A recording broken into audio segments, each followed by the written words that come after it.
सप्रेम नमस्कार मंडळी, मी भूषण बागुल स्वागत करतो तुम्हा सर्वांचं दर्जा यूट्यूब चॅनलच्या द गजाली शोमध्ये. मंडळी, आजच्या काळात आपल्यासाठी दोन गोष्टी खूप महत्त्वाच्या आहे. एक म्हणजे पैसा आणि दुसरा म्हणजे मोबाईल. पण ह्याच मोबाईलने किंवा ह्याच इंटरनेटने जर तुमचा पैसा गेला तर कसं वाटेल? फार वाईट ना. आणि ते घडतं आहे. आपल्या सगळ्यांनी ऐकून तरी गोष्टी माहिती असतील की सायबर क्राईम. पण सायबर क्राईम काय आहे, ते आपल्याला कसं प्रॉब्लेममध्ये आणतं, कसे आपला पैसा खातं, या सगळ्या गोष्टी खूप किचकट वाटतात नाही, सतत घाबरतो आपण या सगळ्याचं. तर त्यासाठीच आज आपण आपल्याकडे एक असे पाहुणे बोलवले आहेत जे आपल्याला या सगळ्या बाबतीत गाईड करतील. आणि त्यांच्यासाठी जेवढं बोलावं तेवढं कमी आहे. त्यांच्याकडे डॉक्टरेट पदवी आहे. त्यांनी आजपर्यंत भरपूरसे सेमिनार घेतले आहेत, बरेचसे अवॉर्ड्स त्यांना भेटले आहेत. असे आपल्याकडे आलेले रत्नागिरीतले श्री अक्षय फाटक सर. नमस्कार सर. नमस्कार. स्वागत करतो तुमचं द गजाली शोमध्ये. सर, सगळ्यात पहिले तुम्ही मोबाईल वापरतात का सर? हो, 100% बरोबर आहे. रेकॉर्डिंग चालू आहे म्हणून सायलेंट आहे, that's it. Okay sir, cyber crime वगैरे ह्या गोष्टीसाठी म्हणजे प्रत्येकजण घाबरतो आज ह्या गोष्टीला. प्रत्येकजण घाबरतो. आणि बघायला गेलं तर जेवढं तुम्हाला नॉलेज आहे त्यातलं आम्हाला जवळपास मी म्हणतो 1% पण नसेल. तर त्यासाठीच खरं तर आज तुम्हाला आम्ही ते पाचारण केलं आहे. सर, पहिली सुरुवात एकच की सायबर क्राईम हा काय हे सांगाल तुम्ही आम्हाला? त्याबद्दल वाद नाही, सोपं करूया. काय होतंय की सायबर क्राईम असं तू म्हटलंस की त्या क्षणी भीती आली. बरोबर. आपल्याकडचा काय किंवा कुठेही जा, म्हणजे तू कोणत्याही क्षेत्रात गेलास आणि कुठल्याही माणसाला विचारलंस तरी तो सायबर क्राईम म्हटलं की पहिला घाबरतो. आणि ते डायरेक्ट रिलेट होतं तुझ्या फोन बरोबर होतं, जो तुझ्या आयुष्यभर आता बरोबर आहे. बरोबर आहे. आता तू एक वेळ मी म्हणतो नवरा बायको शिवाय जगू शकशील, पण तू फोन शिवाय नाही जगू शकत. या लेवलला आपण आजला जगतोय. मग अडचण काय होतीये की सायबर क्राईम म्हणजे काय, थोडंसं क्रिटिकल आहे, पण ते सोप्या भाषेत सांगण्याचा प्रयत्न करतो. त्यातून तुला वाटलं त्याच्यात शंका आली, मला विचार, आपण तेही क्लिअर करू. ओके, आता अगदी आपल्या भाषेत तर सायबर क्राईम म्हणजे आपल्या चुकीमुळे इंटरनेट वापरून झालेला क्राईम. आपल्या चुकीमुळे इंटरनेट वापरून झालेला क्राईम, आपल्या भाषेतली व्याख्या. एकच मिनिट. आता सायबर क्राईम तुम्ही म्हणतायत, क्राईम घडतोय तो आपल्या चुकीमुळे. आता हे जसं आपण पुढे गप्पा मारत जाऊ तसं तुझ्याही लक्षात येईल की मी हे वाक्य असं का म्हटलंय. की सायबर क्राईम म्हणजे काय, जर तू गुगल सर्च किंवा कुठेतरी सर्च केलंस ना तर एक साधी सरळ व्याख्या येते. ती अशी आहे की आपल्या न कळत इंटरनेटचा वापर करून किंवा आपल्या न कळत आपली इन्फॉर्मेशन वापरून केलेला क्राईम म्हणून सायबर क्राईम. पण ही व्याख्या इंटरनेटच्या दृष्टीने बरोबर आहे. पण जेव्हा आपण पुढे पुढे पुढे पुढे चर्चा करू तेव्हा तुझ्या लक्षात येईल की मी ती व्याख्या अशी का म्हटली की आपल्या चुकीमुळे इंटरनेटचा वापर करून झालेला क्राईम म्हणजे सायबर क्राईम. Okay, yes. हे बेसिक तरी मला आता आयडिया आली की सायबर क्राईम काय. आता दुसरा मला प्रश्न पडतो की सायबर क्राईम मध्ये पुन्हा आणखीन काही वेगळे प्रकार पडतात का क्राईमचे? पडतात. आता त्याच्यामध्ये म्हणशील तर आजला कोणताही क्राईम झाला म्हणजे तू उद्या खून पकड, दरोडेखोरी पकड, उद्या चोरी पकड, अगदी छोट्यात छोटी गोष्ट पकड, ती सुद्धा कुठेतरी येऊन तुझ्या व्हॉट्सअप डेटाशी, इंस्टाग्राम डेटाशी, तुझ्या मोबाईलच्या बॅकअपशी, तुझ्या फोन लॉगशी कनेक्ट होते ना. म्हणजे याचा अर्थ काय झाला की you are in cyber crime. कारण तो डेटा जोपर्यंत घेऊन तू व्हेरीफाय करत नाहीस तोपर्यंत ते क्लिअरच होणार नाहीये ना. त्याच्यामुळे कुठल्याही चोरीचा असेल, गुन्ह्याचा असेल तर त्याचा बेस हा याच्या पुढे सायबर क्राईम मध्येच आहे. त्याच्यामुळे आता याच्यामध्ये वेगवेगळे प्रकार पडतात का, तर ते लांब राहिले. आता सगळेच प्रकाराचा बेस सायबर क्राईम व्हायला लागला. म्हणजे आज अगदी छोटी गोष्ट, आपला एखादा माणूस हरवला तर आपण जाऊन पोलीस स्टेशनला तक्रार करतो. आता 24 तासानंतर ती घेतली जाते. ती कंप्लेंट 24 तासानंतर दिली आपण. आता 24 तासानंतर कंप्लेंट दिल्यानंतर पोलीस काय करतात, मोबाईल नंबर सांग, मोबाईल चालू आहे का, तो ट्रेस करूयात. म्हणजे काय, तर परत तुम्ही तुमचा फोनवरच येत आहे. कुठून तरी तुम्ही त्या इंटरनेट, डेटा, कनेक्टिव्हिटी, नेटवर्क याच्या बाहेर तुम्ही सोडवूच शकत नाही. म्हणजे इतक्या वेळ मला एक वाटत होतं की सायबर क्राईम जे घडतील त्याच वेळेस फक्त माझा मोबाईल काय तो त्याच्याशी रिलेटेड विषय. पण तुम्ही आता म्हटल्यावर खरंच प्रकर्षाने जाणवतंय की प्रत्येक गुन्ह्याच्या बाबतीत मला हा प्रत्येक ठिकाणी म्हणजे ट्रॅकिंगसाठी कामाचा आहे, प्रत्येक म्हणजे माझ्या डेटा बॅकअपसाठी. एखादी गोष्ट प्रूफ आपण सुद्धा बोलताना, अरे मी तुला फोन केला होता ना, नाही काय म्हणतोस, थांब मी कॉल लॉग दाखवतो. हे किती महत्वाचं झालंय. म्हणजे एक जर सरळ मला भाषेत बोलायचं झालं तर जेवढा मी जीवाला जपतोय तेवढं मला जास्त त्याच्यापेक्षा जास्त. म्हणजे अगदी इमॅजिन करून बघ, उद्या सकाळी उठल्यानंतर तुझ्या हाताला फोन लागला नाही तर काय होईल. बरोबर आहे. खूप कदाचित तू तोंड धुणं विसरशील, तू आधी फोन शोधतोस. काय आणणार आहे. काहीच नाही. खरंच सकाळी उठल्यानंतर चहा प्यायला फोन लागतो का. नाही. प्रातःविधीला फोन लागतो का. तोंड धुवायला फोन लागतो का. नाश्ता करायला फोन लागतो का. नाही लागत. अरे मग का शोधतोयस. म्हणजे काय तर उठल्यापासून झोपेपर्यंत आपण याच्यात आहोत. बाकी आपल्या हातात काहीच नाही आहे. आपण म्हणतोय नाही नाही मी हे करतो, मी ते करतो, मी हे पण करतो, काहीही करत नाही आहात, सगळं इथे आहे. हे मंडळी, आपण जे सायबर क्राईमशी रिलेटेड फक्त मोबाईलला आपल्या आपण कनेक्ट करतो किंवा की मोबाईलशी रिलेटेड म्हणजे सायबर क्राईमशी जो काय क्राईम घडला असेल त्याच्या बाबतीत, पण खरोखर आपल्या प्रत्येक बाबतीत जे कुठले आपल्या भोवती गुन्हे घडतील त्याची लिंक कुठे ना कुठे इथूनच जाते. 100%. म्हणजे तू कितीही नाही म्हटलंस तरी प्रत्येक माणसाने हा विचार केल्यानंतर लक्षात येईल, अरे हो रे माझं फोनशिवाय अडतंय, अरे हो रे मला ह्याच फोन बरोबर सगळं करायला लागतंय, माझ्याकडे डेटा, माझी लक्षात ठेवण्याची कपॅसिटी, हे सगळं संपलं ना. आज मी एखादा नंबर तुला विचारला ना, आता तू पटकन कॉन्टॅक्ट लिस्टमधनं बघूनच सांगतोस. ह्याचं कारण काय आहे तर तो लक्षात ठेवायची कपॅसिटीच नाहीये किंवा ती संपली. कशाला लक्षात ठेवू. आज गुगल बॅकअप ठेवलाय, मी जीमेलचं अकाउंट दुसरीकडे लॉग इन केलं की माझे आहेत तसे सगळेच्या सगळे नंबर त्या फोनमध्ये दिसतात. पण याच्या मागची एक गोष्ट आपण विसरलो ना, की माझा कॉन्टॅक्ट बेस हा गुगलकडे सेव्ह झाला ना. बरोबर. जर गुगलचा डेटा क्रॅक झाला, if Google is hacked then, याचा विचारच आपण केला नाही. एक मिनिट आता हे पुढचं आपण जाण्याआधी आता तुम्ही जो विषय काढला हॅक, हॅकिंग म्हणजे काय, मग आपण पुढे जाऊ. बरोबर. आता काय होतंय, हॅकिंग म्हणजे काय तर आजला तू महाराष्ट्रात फिर, भारतात फिर, तुझ्या समोर ज्या केसेस येतात तर तो रेशो खूप मोठा आहे. आणि आपल्याकडे एक मानसिकता आहे, म्हणजे आपणही आपल्या शहरात फिरताना सहज बोलता बोलता बोलतो की अरे आज ना ते हॅकिंग झालं रे, माझं अकाउंट हॅक झालं रे. हॅक झालं का याच्यावरच क्वेश्चन मार्क आहे. आता हॅकिंग कशाला म्हणतात तर मला काहीही कळलं नाही आणि माझं फेसबुक अकाउंट दुसऱ्याने वापरायला सुरुवात केली, दॅट इज कॉल्ड हॅकिंग. बरोबर. पण आपल्याकडे जे होतं त्याच्यात होतंय काय तर मी OTP देतोय, मी आलेल्या लिंकवर क्लिक करतोय, मला कोणीतरी वोटिंग लिंक पाठवली म्हणून मी वोट करतोय, त्याच्यानंतर मला फोन आला म्हणून मी त्याच्याबरोबर बोलता बोलता त्याने मला OTP पाठवला, मी OTP दिला. ह्या ज्या काही कन्सेप्ट्स आहेत याला हॅकिंग म्हणावं का तर नाही, याला स्कॅमिंग हा शब्द आहे. स्कॅमर्स. तुम्हाला असं म्हणायचं आहे की जे सायबर क्राईम घडत आहेत ते हॅकिंगमुळे घडत नाही. जर 100 सायबर क्राईम घडत असतील तर त्यातले 95 स्कॅमर्सनी केलेले आहेत आणि 5च हॅकर्सनी केलेले आहेत. हॅकिंग आणि स्कॅमर याच्यात काय फरक सांगतो. आता बेसिकली याच्यात थोडीशी बेसिक एक थिन लाईन आहे. ती अशी, आता मी आमच्या भाषेत सांगायची झाली तर आम्ही हॅकर म्हणतो आणि स्कॅमर्सला मंदबुद्धी हॅकर म्हणतो. का तर एका स्टेजला येऊन त्यांना OTP क्रॅक करता येत नाही, मग तू हॅकर कसला. आमची टेंडन्सी ही आहे, तू जर हॅकर आहेस तर OTP क्रॅक कर ना, फोन काय करतो. मुद्दा एवढाच आहे. पण ते कुठे अडकतात येऊन तर मला OTP पाहिजे, मला पासवर्ड पाहिजे. अरे पासवर्ड मीच द्यायचा आहे, मग तू काय करणार.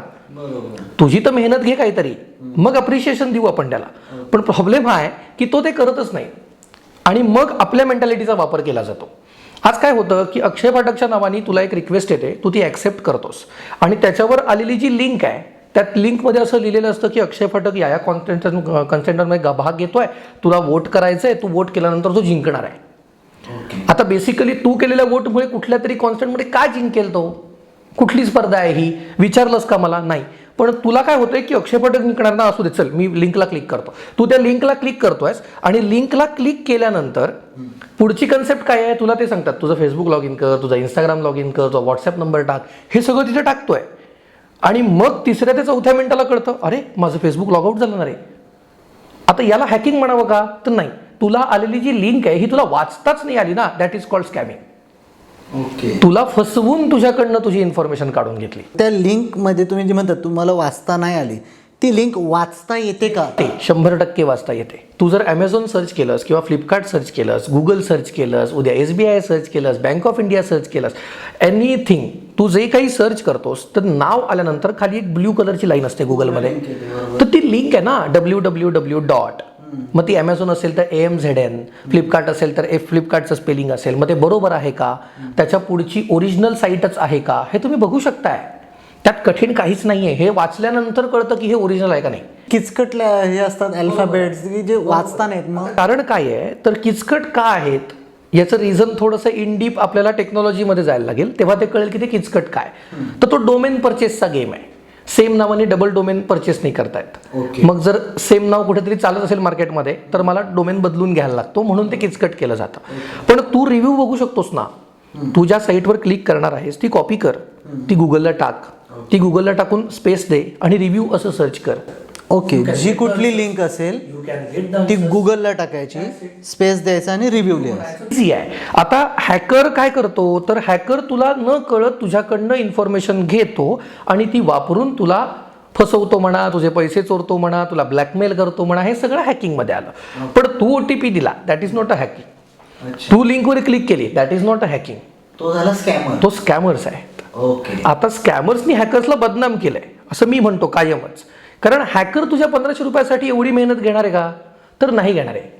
स्कॅमर्स लोक आजला एक काहीतरी अकाउंट क्रिएट करतायत किंवा एखादं अकाउंट, माझं इंस्टाग्राम अकाउंट हॅक करतायत आणि हॅक करून त्याच्यावर एक पोस्ट टाकतायत की मी 3000 रुपये इन्व्हेस्ट केले, मला 30,000 रुपये मिळाले, अशी एक पोस्ट टाकतायत. आता तो पोस्ट टाकण्याचा त्यांचा पॅटर्न ठरलेला आहे. फोन लॉकला माझ्याच पेजमधला एखादा फोटो उचलतात, एडिट करतात, त्याच्यामध्ये फोन बॅकग्राऊंडला माझा फोटो, लॉक स्क्रीनचं पेज असतं फोनचं, आयफोनचं, शक्यतो आयफोनचं, त्याच्या मागे माझा फोटो, त्याच्यावर मेसेज कसा आपल्याला येतो नोटिफिकेशनमध्ये, तसा एक message 30,000 credited on SBI account, on bank of India account, काहीही, म्हणजे त्याला काही नाही, HDFC अकाउंट, त्याला बेस काही नाही. पण जेव्हा हे होतंय तर खरंच शक्य आहे. मला जर 30,000 मिळत असतील, आज बेसिक फंडा सांगतो तुला, माझा पगार तुला माहिती आहे, मी किती कमवतो तुला माहिती आहे. जर मी तुला हे सांगत नसेल तर मला 30,000 मिळेल सांगेन मी? आम्ही मेंदू गहाण ठेवलाय, आम्ही त्याच्यावर विश्वास ठेवून रिप्लाय करतोय. माझं अकाउंट हॅक झालंय ते मी बघतच नाहीये की अरे खरंच अक्षय पाठकला 30,000 मिळत असतील तर अक्षय पाठक तुला का सांगणार आहे. कळतंय. हा जो माइंडसेट आहे, हा माइंडसेट आमचा त्यावेळेला गहाण ठेवला जातो आणि आम्ही त्याच्यावर क्लिक करतो, त्याला रिप्लाय करतो, त्याला मेसेज करतो आणि मग अडकतो. आणि मग अडकल्यानंतर आम्ही काय करतो, त्याच्यापेक्षा भयानक सत्य सांगू तुला, थोडंसं ऑड वाटेल पण खरंच सत्य असं आहे की ह्याच्यानंतर आम्ही काय करतो, आम्ही बसून गव्हर्नमेंटला आणि डिपार्टमेंटला शिव्या देतो. चूक कोणाची? गव्हर्नमेंटची चूक आहे, डिपार्टमेंटची चूक आहे? नाही, डिपार्टमेंट काही करत नाही. अरे हो, तू कशाला करतोस, तू गप्प बस की. पण ते नाही करणार. म्हणजे आता एकंदरीत मला जेवढं कळलं ते एक रिवाईज करतो की सगळ्यात पहिले सायबर क्राईम हा फक्त आणि फक्त मोबाईलशी रिलेटेड नाही आहे, किंवा मोबाईल फक्त सायबर क्राईमशी रिलेटेड नाही, आपल्या प्रत्येक क्राईमशी रिलेटेड. दुसरी गोष्ट, हॅकिंग ही वेगळा प्रकार आहे. हॅकिंगने स्कॅम होत नाही आपल्यासोबत, क्वचित होत असतील, घडत असतील तर. बरोबर. म्हणजे हे जास्त करून करतात स्कॅम करणारे लोक, स्कॅमर म्हणतो आपण त्यांना. बरोबर. आता हे स्कॅमर कोण, कुठून येतात, कसे बनतात, कसं करतात? आता बेसिक प्रॉब्लेम लक्षात घे. आता ह्याच्यात दोन गोष्टी आहेत. एक म्हणजे मला हौस म्हणून मी त्या क्षेत्रात आहे, मला मजा येते. आता काय प्रत्येक चोर हा काय उपजत चोर नसतो ना रे. जन्माला आलेला प्रत्येक चोर चोर नसतो. कदाचित प्रत्येक चोर चोरी केल्यानंतर घरी जाऊन रडतही असेल, माहित नाही, खरंच माहित नाही. कारण त्याच्यावर परिस्थिती काय आहे, त्या परिस्थितीने त्याला चोर केला असेल तर कदाचित तो घरी जाऊन रडत असेल. जर तो हौशीने चोर झाला असेल तर चोरी केल्यानंतर पैसे खर्च करून घरी जाऊन झोपत असेल, माहित नाही. पण स्कॅमर्स किंवा हॅकर्स ही सुद्धा हीच कन्सेप्ट आहे. याच्यामध्ये होतं काय तर जे स्कॅमिंग शिकतात किंवा हॅकिंग शिकतात proper by institute, by government institute, by personal institute, जे काय असेल, तर ते कुठेतरी जॉब शोधतात. एकच फक्त मध्ये की तुम्ही म्हणते स्कॅमिंग शिकतात किंवा हॅकिंग शिकतात, हे ऐकलं. स्कॅमिंग पण शिकतात. हो, ते शिकावंच लागतं ना. आता ते कोणाकडनं नाही. म्हणून तुला मी हॅकर बद्दल सांगतो की हॅकर जेव्हा होतात, आता त्याचे इन्स्टिट्यूट असतील कदाचित, आपल्यापर्यंत पोहोचल्या नाही आहेत असं म्हणायला हरकत नाही. कारण प्रत्येक गोष्टीला शिकवलं आहे ना, कोणीतरी शिकवलंय, चांगलं असो वाईट असो. मी एक तर बघून शिकतो किंवा कोणतरी शिकवतो, दोनच पर्याय आहेत. तर हॅकर्स जे आहेत तर हॅकिंगच्या इन्स्टिट्यूट्स आहेत, हॅकिंगच्या लिगल इन्स्टिट्यूट्स आहेत. त्याच्यामध्ये तुला हॅकिंग टेक्निक्स शिकवल्या जातात, ज्या तू कॉपी करतोस, ज्या तू शिकतोस, आत्मसात करतोस आणि वापरतोस. आता त्या वापरायच्या कुठे तर ते लिगली वापरता येतात. मग तू डिपार्टमेंटमध्ये म्हणजे सायबर क्राईम डिपार्टमेंटमध्ये काम करू शकतो. First thing. Second thing, IT कंपन्याज आहेत. तर IT कंपनीमध्ये तुझ्याकडे एक सायबर क्राईम एक्सपर्ट म्हणून पोस्ट आहे. का तर तो नेटवर्क सिक्युरिटी एक्सपर्ट आहे त्यांचा, कारण त्यांचा सर्व्हर, त्यांचा डेटा सिक्युअर ठेवणं याच्यासाठी चोरच सांगू शकतो वाटा कुठल्या आहेत, म्हणून तिथे हॅकर लागतो. सो तो त्या हिशोबाने ते सिक्युअर करत जाणार आहे. तसंच आपल्याकडे मोठे बिझनेसमन्स आहेत, त्यांची जी सोशल मीडिया अकाउंट्स आहेत किंवा मोठी लोक आहेत त्यांची सोशल मीडिया अकाउंट्स आहेत, ती सिक्युअर करण्यासाठी म्हणून पण हॅकर्स असाइन केले जातात. बिकॉज ऑफ आज एखाद्या मोठ्या पॉलिटिशियनचं अकाउंट हॅक झालं, that is not a single thing ना, की फक्त हॅक झालं सोडून दिलं, असं नाही होणार आहे. ते कुठेतरी इम्पॅक्ट करणार आहे ना. म्हणजे तुला आठवत असेल तर काही वर्षापूर्वी आपल्या नरेंद्र मोदींचं अकाउंट हॅक झालं, ट्विटर हँडल, आणि 7 दिवसासाठी अकाउंट शटडाऊन करायला लागला. मग जर पंतप्रधानांचं अकाउंट हॅक झाल्यानंतर आमच्याकडे ही अवस्था असेल तर माझं काय होईल? त्यांच्याकडे तर पूर्ण बॅकग्राऊंड आहे. म्हणजे हाही एक विषय आहे त्याच्यामध्ये, की आपण किती सिक्युअर असायला पाहिजे किंवा आपण किती जागं असायला पाहिजे.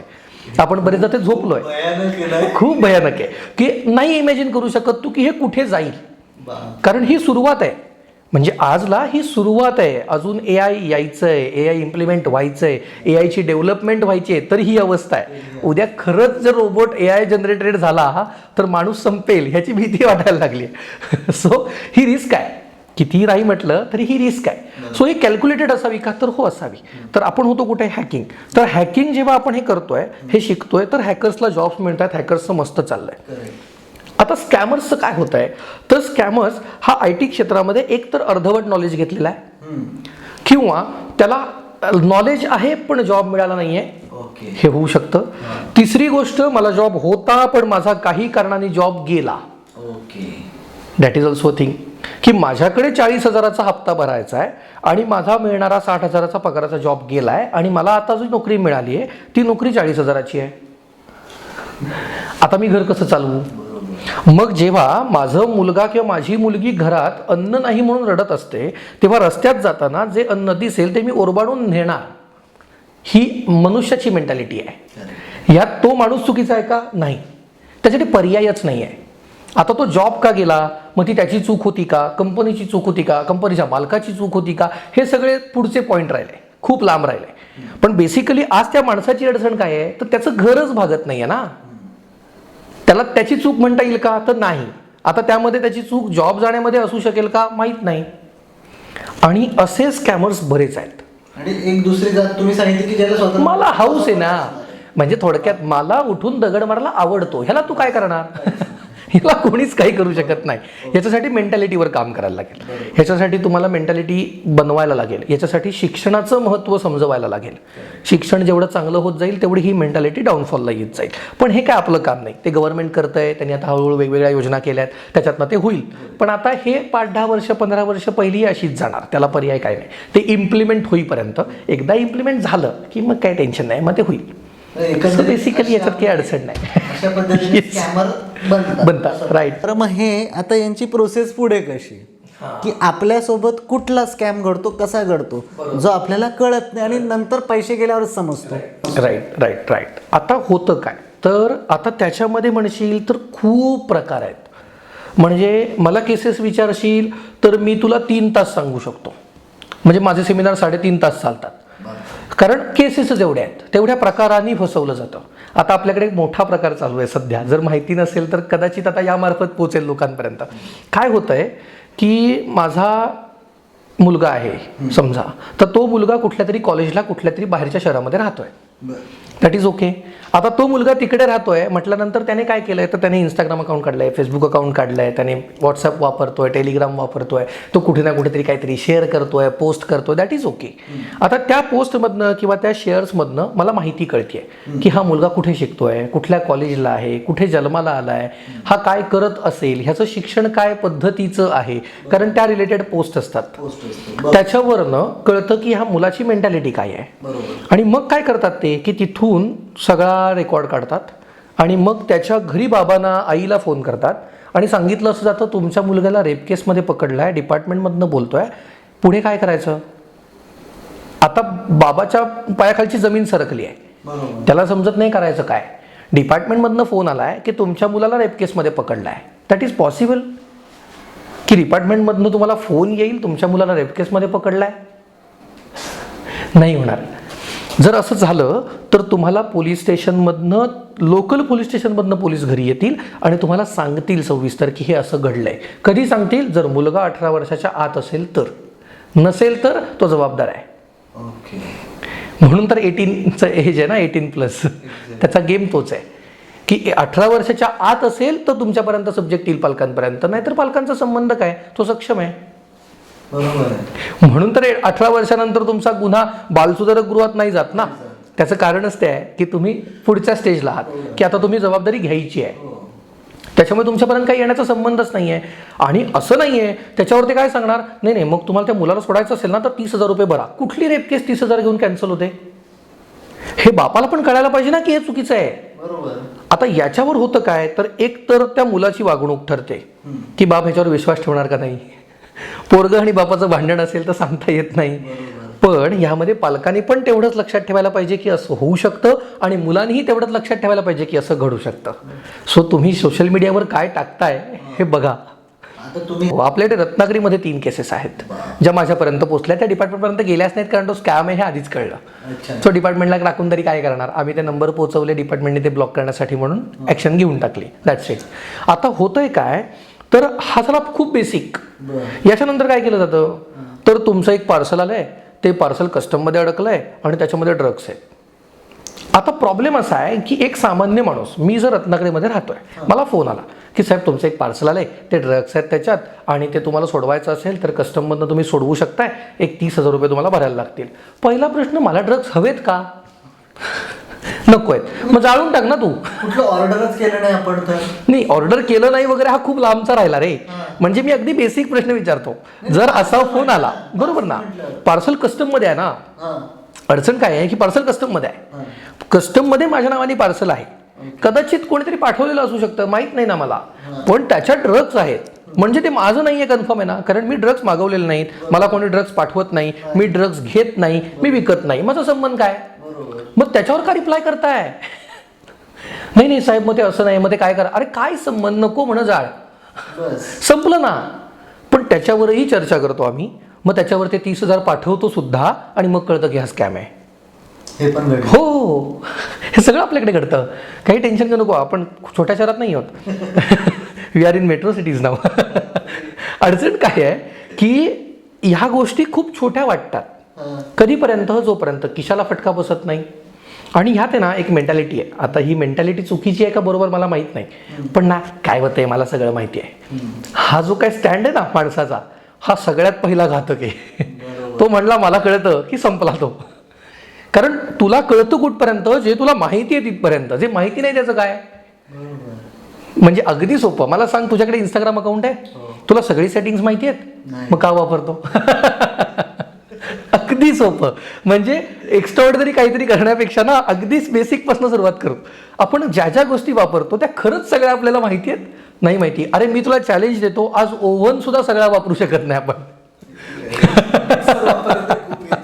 ओव्हन मध्ये जर तू ब्रँडेड कंपनीचा एक ओव्हन घेतलास तर तो सुद्धा सगळा वापरणं कठीण आहे बाय मॅन्युअल. त्यांनी जो मॅन्युअल दिला आहे बरोबर, तो वाचून जर बघितलास तर ते सगळं लागतच नाही. मग तो का घेतलाय आणि मग तो का वापरतोय नाही माहिती. तसंच आहे. मला काय वाटलं, नाही नाही ते इंस्टाग्राम ना ते त्या मित्राचं होतं, मी काढलं वापरायला घेतलं. अरे काय संबंध, असं नाही आहे. बेसिक त्याची नॉलेज घ्या, त्याची बेसिक सेटिंग्स तरी माहिती पाहिजेत, मग आपण पुढे जाऊ शकतो ना. असं नाही आहे की तुला वाटलं तू केलंस. जसं म्हटलंस तसं. आता ह्या केसेस बरोबर अगदी सोपी केस सांगतो बघ. आपण बरेचदा झेरॉक्सवाल्याकडे जातो आणि डॉक्युमेंटचे झेरॉक्स काढतो. आता डॉक्युमेंट म्हणजे काय, तर ते लाईट बिल असणार आहे, रेशन कार्ड असणार आहे, पॅन कार्ड असणार आहे, आधार कार्ड असणार आहे. ह्याची समजा एखादी झेरॉक्स खराब आली, त्याच्यावर काहीतरी डेटा प्रिंट आऊट नाही झाला आहे, नावच प्रिंट आऊट नाही झालं आहे, हे होऊ शकतं. मग त्यावेळेला आपण काय करतो, बरेचदा ती झेरॉक्स आपण घेतच नाही. का घेत नाही, तर त्याचे 2 रुपये द्यायला पाहिजेत जर आपण ती घेतली. बरोबर. आता तो जो पेपर आहे तो पेपर झेरॉक्सवाला परत वापरणार आहे? नाही वापरणार आहे. फार फार तर बॅक साईड वापरेल, याच्यापेक्षा काही नाही. आता तो पेपर कुठे जाणार आहे, तर तो रद्दीवाल्याकडे जाणार आहे. आता रद्दीवाल्याकडनं तो त्याच्या वरच्या लेवलला जाणार आहे. एका लेअरला त्याचं काय केलं जातं, तर बायफर्गेशन केलं जातं. म्हणजे काय, तर रद्दीमध्ये आलेलं पुस्तक कोणतं आहे, रद्दीमध्ये आलेला नुसता पेपर कोणता आहे, म्हणजे न्यूजपेपर ॲज इट इज. आणि तिसरा पार्ट जो आहे तो म्हणजे डॉक्युमेंट कोणता आहे. आता गंमत काय बघ, याच्यामध्ये खूप मोठं मार्केट आहे जे तुम्हाला कदाचित माहिती नसेल किंवा ऐकलंही नसेल कदाचित. तर पहिली स्टेज आहे ते म्हणजे रद्दी विकली जाणार आहे. तर तुझा जो झेरॉक्सचा पेपर आहे, हा पेपर जेव्हा तू झेरॉक्समधून विकत घेतोस, म्हणजे झेरॉक्स पडली, तुझं डॉक्युमेंट त्याच्यावर प्रिंटआउट झालं, आता तो पेपर तू विकत घेणार झेरॉक्सवाल्याकडनं, तेव्हा तो 2 रुपयाला घेतोस. बरोबर. मुळात तो झेरॉक्सवाल्याकडे आलाय, तो 70 GSM A4 size white paper आहे. That's it. त्याचं 500चं एक बंडल येतं, 500 पेपरचं. आणि तो एक पेपर साधारणतः 55 पैसे ते 75 पैसे एवढ्या कॉस्टिंगमध्ये पडतो. त्याच्या वर जात नाही, त्याच्या खाली येत नाही, तेवढ्याच मार्केटमध्ये तो फिरत राहतो. आता तो 55 पैशाचा पेपर तू 2 रुपयात विकत घेतोस, कधी, जेव्हा तुझं डॉक्युमेंट असतं. आता तो रद्दीवाल्याकडे जातो तेव्हा तो 10 पैसे व्हॅल्युएशनने जातो. का, तर त्याचा काही उपयोग नाही आहे, आता वेस्टेज आहे. पण जेव्हा ते डॉक्युमेंट आहे आणि रद्दीवाल्याच्या एका लेअरला कुठेतरी ते सेपरेट केलं जातं, तेव्हा त्याची व्हॅल्यू 10 रुपये होते इन ब्लॅक मार्केट. एका चुकीच्या झेरॉक्सची किंमत. तर ते झेरॉक्स हे तुझं डॉक्युमेंट आहे ना, त्या डॉक्युमेंटची किंमत आहे. म्हणून आजच्या जगात आपण म्हणतो, बरोबर ना, कारण आजच्या जगात डेटा इज अ व्हॅल्युएशन. डेटाचं व्हॅल्युएशन आहे. असं नाही आहे की त्या कागदाची व्हॅल्यू आहे, तर व्हॅल्युएशन त्यावरच्या प्रिंटआउटची आहे. तुझ्यासाठी ती उपयोगाची नाही आहे, हे मान्य आहे. पण ज्याला स्कॅम करायचा आहे त्याला नाव नकोच आहे ना, त्याला नाव माहिती आहे तुझं, पण तुझा ॲड्रेस हवा आहे, तो लाईट बिलावरनं मिळणार आहे, त्याला तेवढंच हवं आहे. मला तेच विचारायचं होतं की बऱ्याच वेळेस स्कॅम घडतात, त्यांना आपले डिटेल्स कुठून. बरोबर आहे. आता अगदी सोपं सांगू तुला डिटेल्स कुठनं कळतात. आपण आज कोणत्याही साईटवरनं सहज काहीतरी मागवतो, बरोबर. आता खरंच ती कंपनी तुझ्यापर्यंत येते? नाही येत. कोणतरी पार्सल घेऊन येतं. आता ते जे पार्सल येतं त्या पार्सलवर ॲड्रेस लिहिलेला आहे. ते पार्सल वाया कोणाकडनं येतं कुठे माहिती आहे. मधल्या सिक्वेन्समध्ये कोण डेटा विकत नसेल ह्याची गॅरंटी काय आहे? काहीही नाही. आज आपण सहज वापरतोय सगळ्या गोष्टी, पण ते काय आहे हे माहीत नाही. म्हणजे अगदी सोपं रे, तू ॲमेझॉन लॉग इन करतोस ना, तो पासवर्ड सुद्धा तुला माहीत नाही आहे. आठवतोय का? नाही आठवत आहे. पण त्याला तू ॲड्रेस देऊन बसलायस, त्याला कदाचित तू बँक डिटेल्स पण देऊन बसलायस, कदाचित त्याला क्रेडिट कार्ड पण ॲक्सेस करून बसलायस, माहीत नाही ना. सो आपण काय काय देऊन बसलोय हे माहीत नाही आहे. आता ह्याचं रिलेशन जर लावायचं झालं तर गंमत म्हणून बघ, सुचतंय का किंवा कळतंय का. गंमत काय आहे की तुला येणारे बरेचदा जे बँक फ्रॉड्सचे फोन असतात ते तुझ्या बँकेला कनेक्टेड असणाऱ्या नंबरवर कसे काय येतात, हा प्रश्न आजपर्यंत कधीच कोणाला पडला नाही आहे. की माझा दुसरा नंबर पण आहे ना, मग त्यावर का नाही आहे. जो बँकला कनेक्टेड आहे त्याच्यावरच जास्ती कॉल येतात. असं का, तर जेव्हा आपण बँकेत अकाउंट ओपन करतो, बरोबर, तर त्यावेळेला आपली पद्धत काय माहिती आहे, आपण जातो, साहेब अकाउंट ओपन करायचं होतं, तो सांगतो पॅन कार्ड दे, आधार कार्ड दे, लाईट बिल दे, रेशन कार्ड दे. ते सगळं दिलं, साहेब आम्हाला एक फॉर्म देतात, त्याच्यावर आम्ही सगळं वाचत नाही, आम्ही खाली सही करतो, बरोबर. आता गंमत अशी आहे की त्याच्यामध्ये एक लाईन आहे, ती वाचलेलीच नाही ना, त्याच्यामुळे माहिती नाही. त्याच्यामध्ये लाईन आहे की passbook, chequebook, credit card, debit card यातलं कोणतंही बँक स्वतः प्रिंटआउट करत नाही, बरोबर. मग आता हे जे आहे हे प्रिंटआउट जी कंपनी करते त्या कंपनीला हा डेटा द्यायचा आहे आणि त्यासाठी तुम्ही तयार आहात याची सिग्नेचर खाली केलीत तुम्ही. अच्छा. बँकेने सांगितलं मी डेटा तुमच्या कन्सर्ननी दिला, त्या कंपनीने त्याचा कन्सर्न कुठं आहे, त्याचा कन्सर्न हा नाही की ती सेव्ह ठेवेल, काय संबंध. कदाचित कंपनीने कन्सर्न दिलाही असेल. What about employee. ओके. जिथे माणूस आहे तिथे सगळं शक्य आहे, बरोबर. मग कदाचित जो डेटा त्याच्यात भरतो किंवा त्या कार्डमध्ये डेटा इम्प्लिमेंट करतो किंवा इन्क्रिप्ट करतो तो डेटा विकणार नाही कशावरनं, बरोबर. काय गॅरंटी आहे. कंपनी बांधील असू शकते, एम्प्लॉईचं काय, पण तिथले एम्प्लॉई किंवा माहित नाही, जर लीक झाला संपलं. किती वेळ लागतो लीक व्हायला, किती वेळ लागतो. अरे म्हणजे आज आपल्यालाही माहिती आहे की थिएटरमध्ये पिक्चर लागतो आणि तिसऱ्या दिवशी टेलिग्रामवर येतो. एक्झॅक्टली. म्हणजे लीकला किती वेळ लागतो खरंच, तर त्याला खूप वेळ नाही लागत डेटा लीक व्हायला. मग आपल्याला फोन येणं साहजिक आहे ना. पण हे कळलं पाहिजे की जेव्हा बँक आम्हाला फोन करणार आहे तर तो फोन कशासाठी असणार आहे, तो तुमचं अकाउंट बंद होणार आहे म्हणून तुम्हाला बँक नाही फोन करत, ते बंद करतात. तुमच्याकडे कुठे कोटीभर रुपये आहेत अकाउंटला? नाही 1 कोटी बॅलन्स आहे, याला फोन करायला लागेल हा बंद करायला, असं करणार आहे का बँक? असं नाही होणार आहे. आणि ज्याच्याकडे 1 कोटी आहेत ना त्याला असे फोनच येत नाहीत, कारण त्या 1 कोटी रुपयासाठी म्हणून त्याने भरपूर पापड आयुष्यात भिडलेले असतात, त्याला माहिती असतं काय केलेलं आहे आणि काय नाही करायचं, तो सिक्युअर असतो. पण ज्याच्याकडे नाही आहे तो जास्त भीतीत असतो की माझे 1500 गेले तर माझा प्रॉब्लेम आहे. आता हे 1500 रिलेट करू नको, पण तरी गंमत अशी आहे की अडचण काय होती आहे की हा खूप छोटा गेम आहे, एक्स्ट्रॉर्डिनरी नाही आहे, पण हा छोटा गेम सामान्य माणसासाठी खूप मोठा आहे. बरोबर आहे. कदाचित माझ्याकडे 10 कोटी आहेत ना, त्यातले 500 रुपये गेले म्हणून मला काहीच वाटत नाही आहे, पण जेव्हा माझ्याकडे मुळातच 1500 आहेत त्यातले 500 जाणार आहेत ना, तेव्हा त्रास होणार आहे, कारण ते 30% पेक्षा जास्त आहे. हे मला कळत आहे ना, हा प्रॉब्लेम आहे की कुठेतरी जाऊन हे अशा ठिकाणी येऊन अडकणार आहे की ह्याच्यानंतर काय माहीत नाही. आणि मला विचारशील तर प्रत्येक जण सायबर क्राईममध्ये अडकणार आहे कुठल्या ना कुठल्या तरी. असं होणार नाही आहे की मी सायबर क्राईममध्ये कधी अडकलोच नाही, कधीच होणार नाही आहे. नाही, एक छोटंसं उदाहरण की फेसबुकवरती एक प्रोडक्टची ॲड दिसली, बरोबर, ते ऑर्डर केलं, पैसे पेड केले, घरी पार्सल आलं आणि त्याच्यात फाटके कपडे घाणेरडे निघाले, हा स्कॅमच झाला. आणि हे मी तर म्हणतो तर किती जणांसोबत झालंय असं. आता नाही, प्रॉब्लेम हाच आहे की कोणी शिकवलंच नाही. म्हणजे अगदी बेसिक सांगू, आता म्हणशील सर अगदीच बेसिक जात आहे, पण खरंच बेसिक जातो. मला सांग, आपण जन्माला आलो, आपल्याला चालायचं कसं शिकवलं? शिकवलं, हातात हात धरून चाल रे, उभा राहा रे, पडतोयस का असू दे, चल रे, बरोबर. भांग कसा पाडायचा शिकवलं? आईने पहिला पाडून दिला मग आपण पडला. खायचं कसं शिकवलं? ताटात काय घेऊन खायचं, कसं तोडून खायचं, तुकडा कशाचा खायचा, हातात एकत्र करून काय खायचं, इथपर्यंत शिकवलं. व्हॉट्सॲप वापरायचं शिकवलं? वापरतोय ना. इंस्टाग्राम वापरायचं शिकवलं? वापरतोय ना. फोन कसा करायचा शिकवला? वापरतोय ना. ज्या गोष्टी मूलभूत आहेत त्या आपण शिकून करतो. म्हणजे आता अगदी जायचं झालं तर गुगल पे वापरायचं कोणी शिकवलंय? पण वापरतोयस का? तर डिजिटल इंडिया चाललाय. अरे हो, पण ते शिकवायचं कोणी? वापरा, बरोबर आहे, शिकवायचं कोणी? आणि मग त्याच्यावरून झालेल्या फ्रॉडची जबाबदारी कोणाची? आपली. कारण आम्ही न शिकता वापरलं. आम्ही एखादी गोष्ट ऍक्सेप्ट करताना त्याच्यावर क्वेश्चन मार्क नाही लावत, आम्ही योजनांवर क्वेश्चन मार्क लावतो. पण ही गोष्ट एखादी लॉन्च झाली, ही शिकवा म्हणून आम्ही मागणी कधीच करत नाही. आमच्या मागण्याच चुकीच्या आहेत. त्याला ते काय करणार? त्यांची चूक नाही ना ती. तुम्ही मागितलं तर देतील ना. तुम्ही मागणी व्हॅलिड करा, तुम्हाला व्हॅलिड रिप्लाय येतील. आम्हाला नको त्या गोष्टी हव्यात.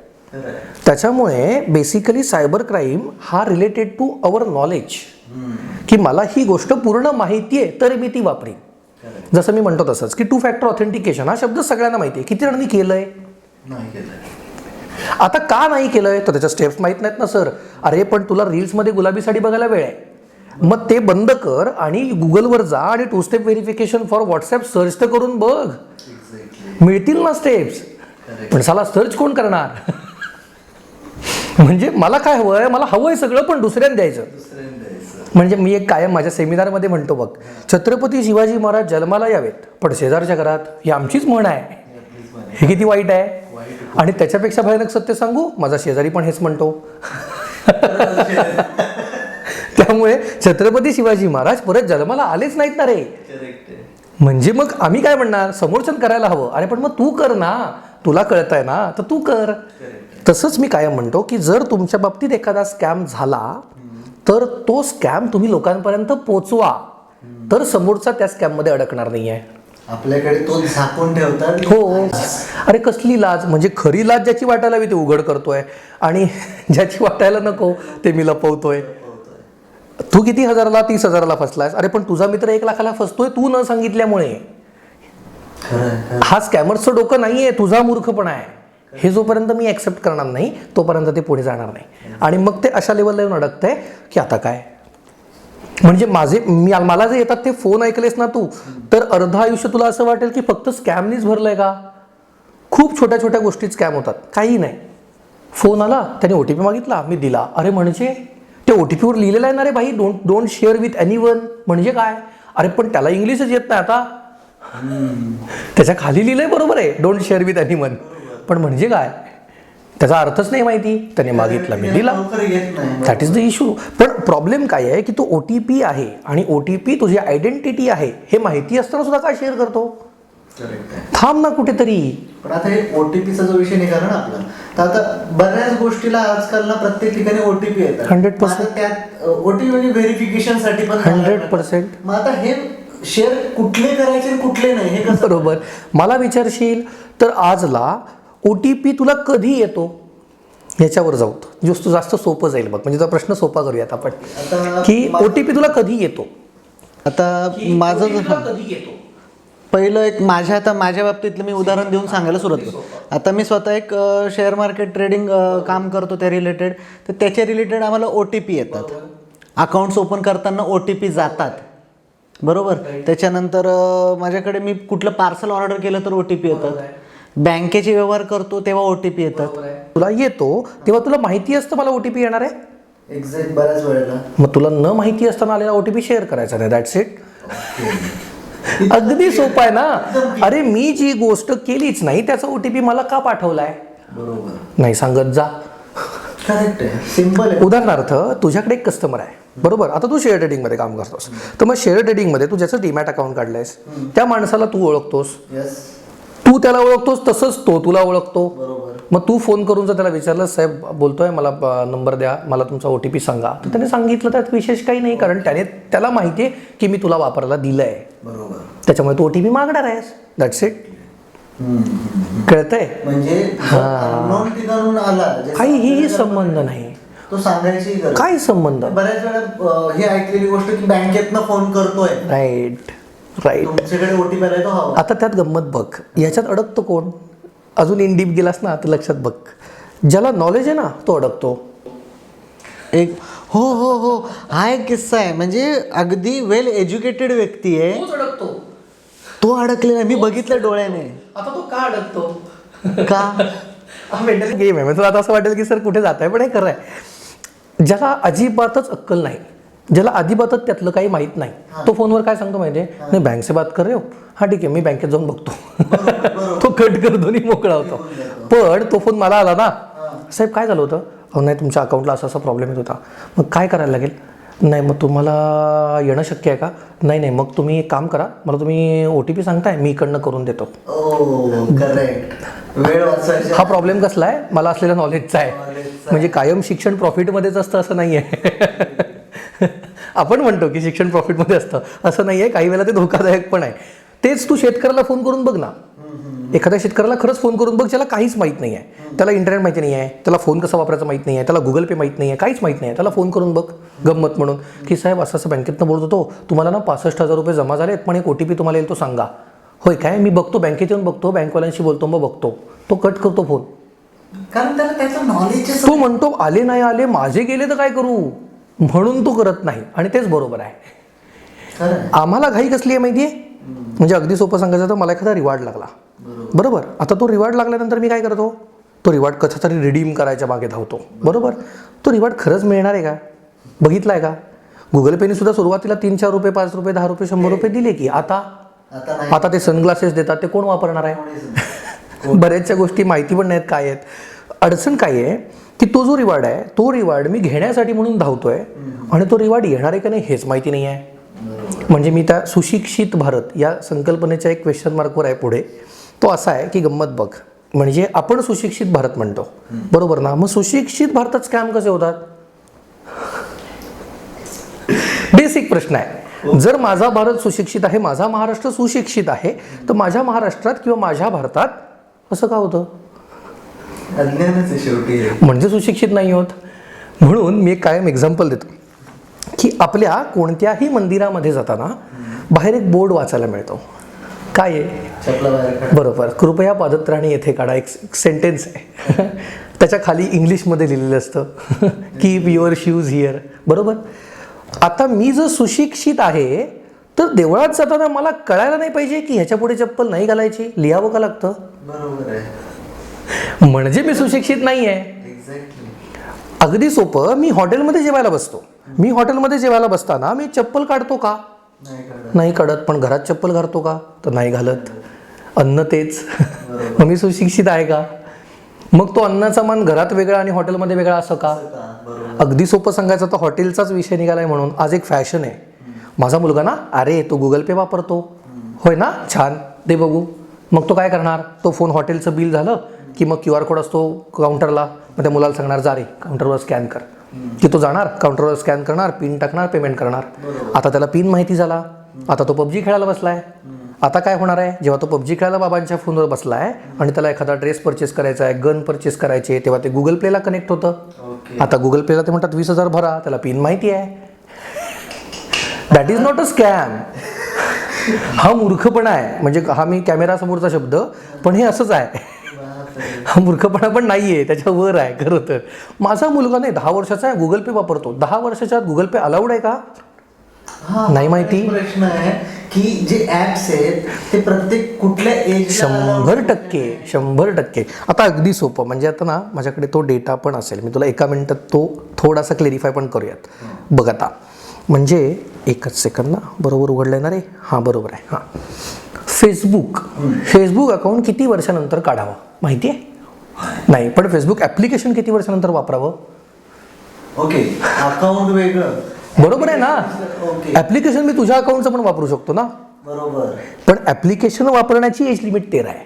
अच्छा. 13 वर्षानंतरच ते वापरायचं आहे. आता काही कंट्रीजमध्ये ते वेगवेगळं असू शकतं, हायर असू शकतं, लोअर असू शकतं, त्यांच्या गव्हर्नमेंट नॉर्म्सनुसार. By Indian 13 years. तसंच व्हॉट्सॲप वापरतो आपण किती वर्षानंतर? गव्हर्नमेंट नॉर्म्सनुसार 16 वर्षानंतर. अच्छा. आधी वापरतात का? हो. बरेच वापर. व्हॅलिड आहे का? नाही. आता सगळ्याच व्हॅलिड गोष्टी आपण करतो का? माहीत नाही. स्नॅपचॅट माहिती, ते स्टिक पाठवतात. हां, तो काय मूर्खपणा आहे मलाही नाही माहिती. रोज एकामेकाला फोटो पाठवतात. काय मिळतं? म्हणजे माझ्या दृष्टीने नैवेद्य दाखवता, काय करता? बास की. त्याचं वय आहे 13 वर्ष. आज 10 वर्षाचा मुलगा पण स्नॅपचॅट वापरतोय. तसंच ट्विटर, आता ते X झालंय. हां, ते पण 13 वर्ष. बऱ्यापैकी जी काही लिंक्डइन असेल, पिंट्रेस्ट असेल, रेडिट असेल, टेलिग्राम असेल, हे 13-16 या रेंजमध्ये आहे. पण हे कोण बघतो? याचा डेटा कोणी बघितला का? तर नाही. याचं व्हॅलिडेशन बघितलं का? नाही. अरे माझ्या मुलग्याकडे, अरे हो तुझ्या मुलग्याकडे अकाउंट आहे बरोबर आहे, पण ते व्हॅलिड आहे का? PUBG खेळतो, अरे हो पण PUBG किती वर्षानंतर खेळायचं आहे, हे केलंयस का? आता तू म्हणशील सर हे कळणार कसं? कळणार. तुझ्या फोनमध्ये गुगल प्ले स्टोअर आहे, ज्याच्यावरनं तू ॲप्लिकेशन डाउनलोड करतोस. ते ॲप्लिकेशन जिथे डाउनलोड करतोस तर त्या ॲप्लिकेशनचा जो लोगो येतो त्याच्या खाली इन्स्टॉल नावाचा टॅब येतो. बरोबर. त्या इन्स्टॉल नावाच्या टॅब आणि ॲप्लिकेशनच्या मध्ये एक लाईन असते, ज्याच्यामध्ये रेट्स किती आहेत, ट्रॅक्स किती आहे, किती जणांनी डाउनलोड केलं हे दिसतं. ते थोडंसं सरकवलंस की त्याच्या पुढे लिहिलेलं असतं 13+ रेटेड, 12+ रेटेड, 3+ रेटेड. म्हणजे काय? तर 3 वर्षावरती, 6 वर्षावरती, 12 वर्षावरती. That is called the age limit. कोण बघतो? अरे माहित नव्हतं, लांब राहिलं, बघतच नाही ना. आजपर्यंत इन्स्टॉल करायच्या ऐवजी वरची लाईन सरकवलीच नाही ना, कारण ते शिकवलं नाही ना. बेस कुठे जातोय की साला हे कोणी शिकवलंच नाही आहे. हे जर शिकवलं असतं तर कदाचित झालं असतं. आजला ते होत नाहीये. आता ह्यात तुझाही दोष नाही, माझाही नाही, वापरणाराचा नाही, आणि स्कॅम करणाऱ्याचं उत्तम चाललंय. त्याला तर काही प्रॉब्लेमच नाहीये. तो तर म्हणतो बरं झालं नाही माहिती. म्हणजे ह्या ज्या केसेस आहेत ना, ह्या अशा जनरेट होतात. आता 12 वर्षाच्या मुलाबरोबर स्कॅम झाला. अरे 12 वर्षाचा मुलगा फोन का वापरतोय? म्हणजे अगदी सोपं सांगायचं तर माझ्याकडे एक मागे केस आली होती. आपण सहज शेअर करतो ना रे. म्हणजे बघ ना, आता आपण इथे बसलो आहे, आपण काय करू, हे सगळं संपल्यानंतर एक सेल्फी काढू आणि मी तो अपलोड करणार आहे. बरोबर. तो जो अपलोड करणार आहे हा कुठे कुठे अपलोड करणार आहे? माझ्या इंस्टाग्रामवर करणार आहे, माझ्या फेसबुकवर करणार आहे, माझ्या व्हॉट्सअप स्टेटसला टाकणार आहे, प्लस तुझं नाव टाकणार आहे, प्लस मी तुझ्या शोचं नाव टाकणार आहे. म्हणजे काय कळलं तर आज संध्याकाळी अक्षय पाठक द गजाली शोच्या पॉडकास्टला येऊन बसला होता. बरोबर. अरे हिस्ट्री मिळेल ना माझ्या आयुष्याची त्याला. माझ्या घरच्यांना माहित नाही मी आज कुठे आत्ता, पण ते ज्याने स्टेटस बघितलं त्याला कळलंय. म्हणजेच काय, तर मी आत्ता कुठे आहे हे कळलंय. बरोबर. तसंच माझ्याकडे एक मागे केस आली होती. गंमत काय आहे की आपल्याकडे भगवती बंदर आहे माहिती आहे? त्या भगवतीचा किल्ला आहे. त्या किल्ल्यावर रत्नदुर्ग किल्ला, त्याच्यावर एक स्पॉट आहे जिथे आपण सनसेट बघायला जातो. बरोबर. आता तिथे शिवसृष्टी पण झाली जी बघण्यासारखी आहे.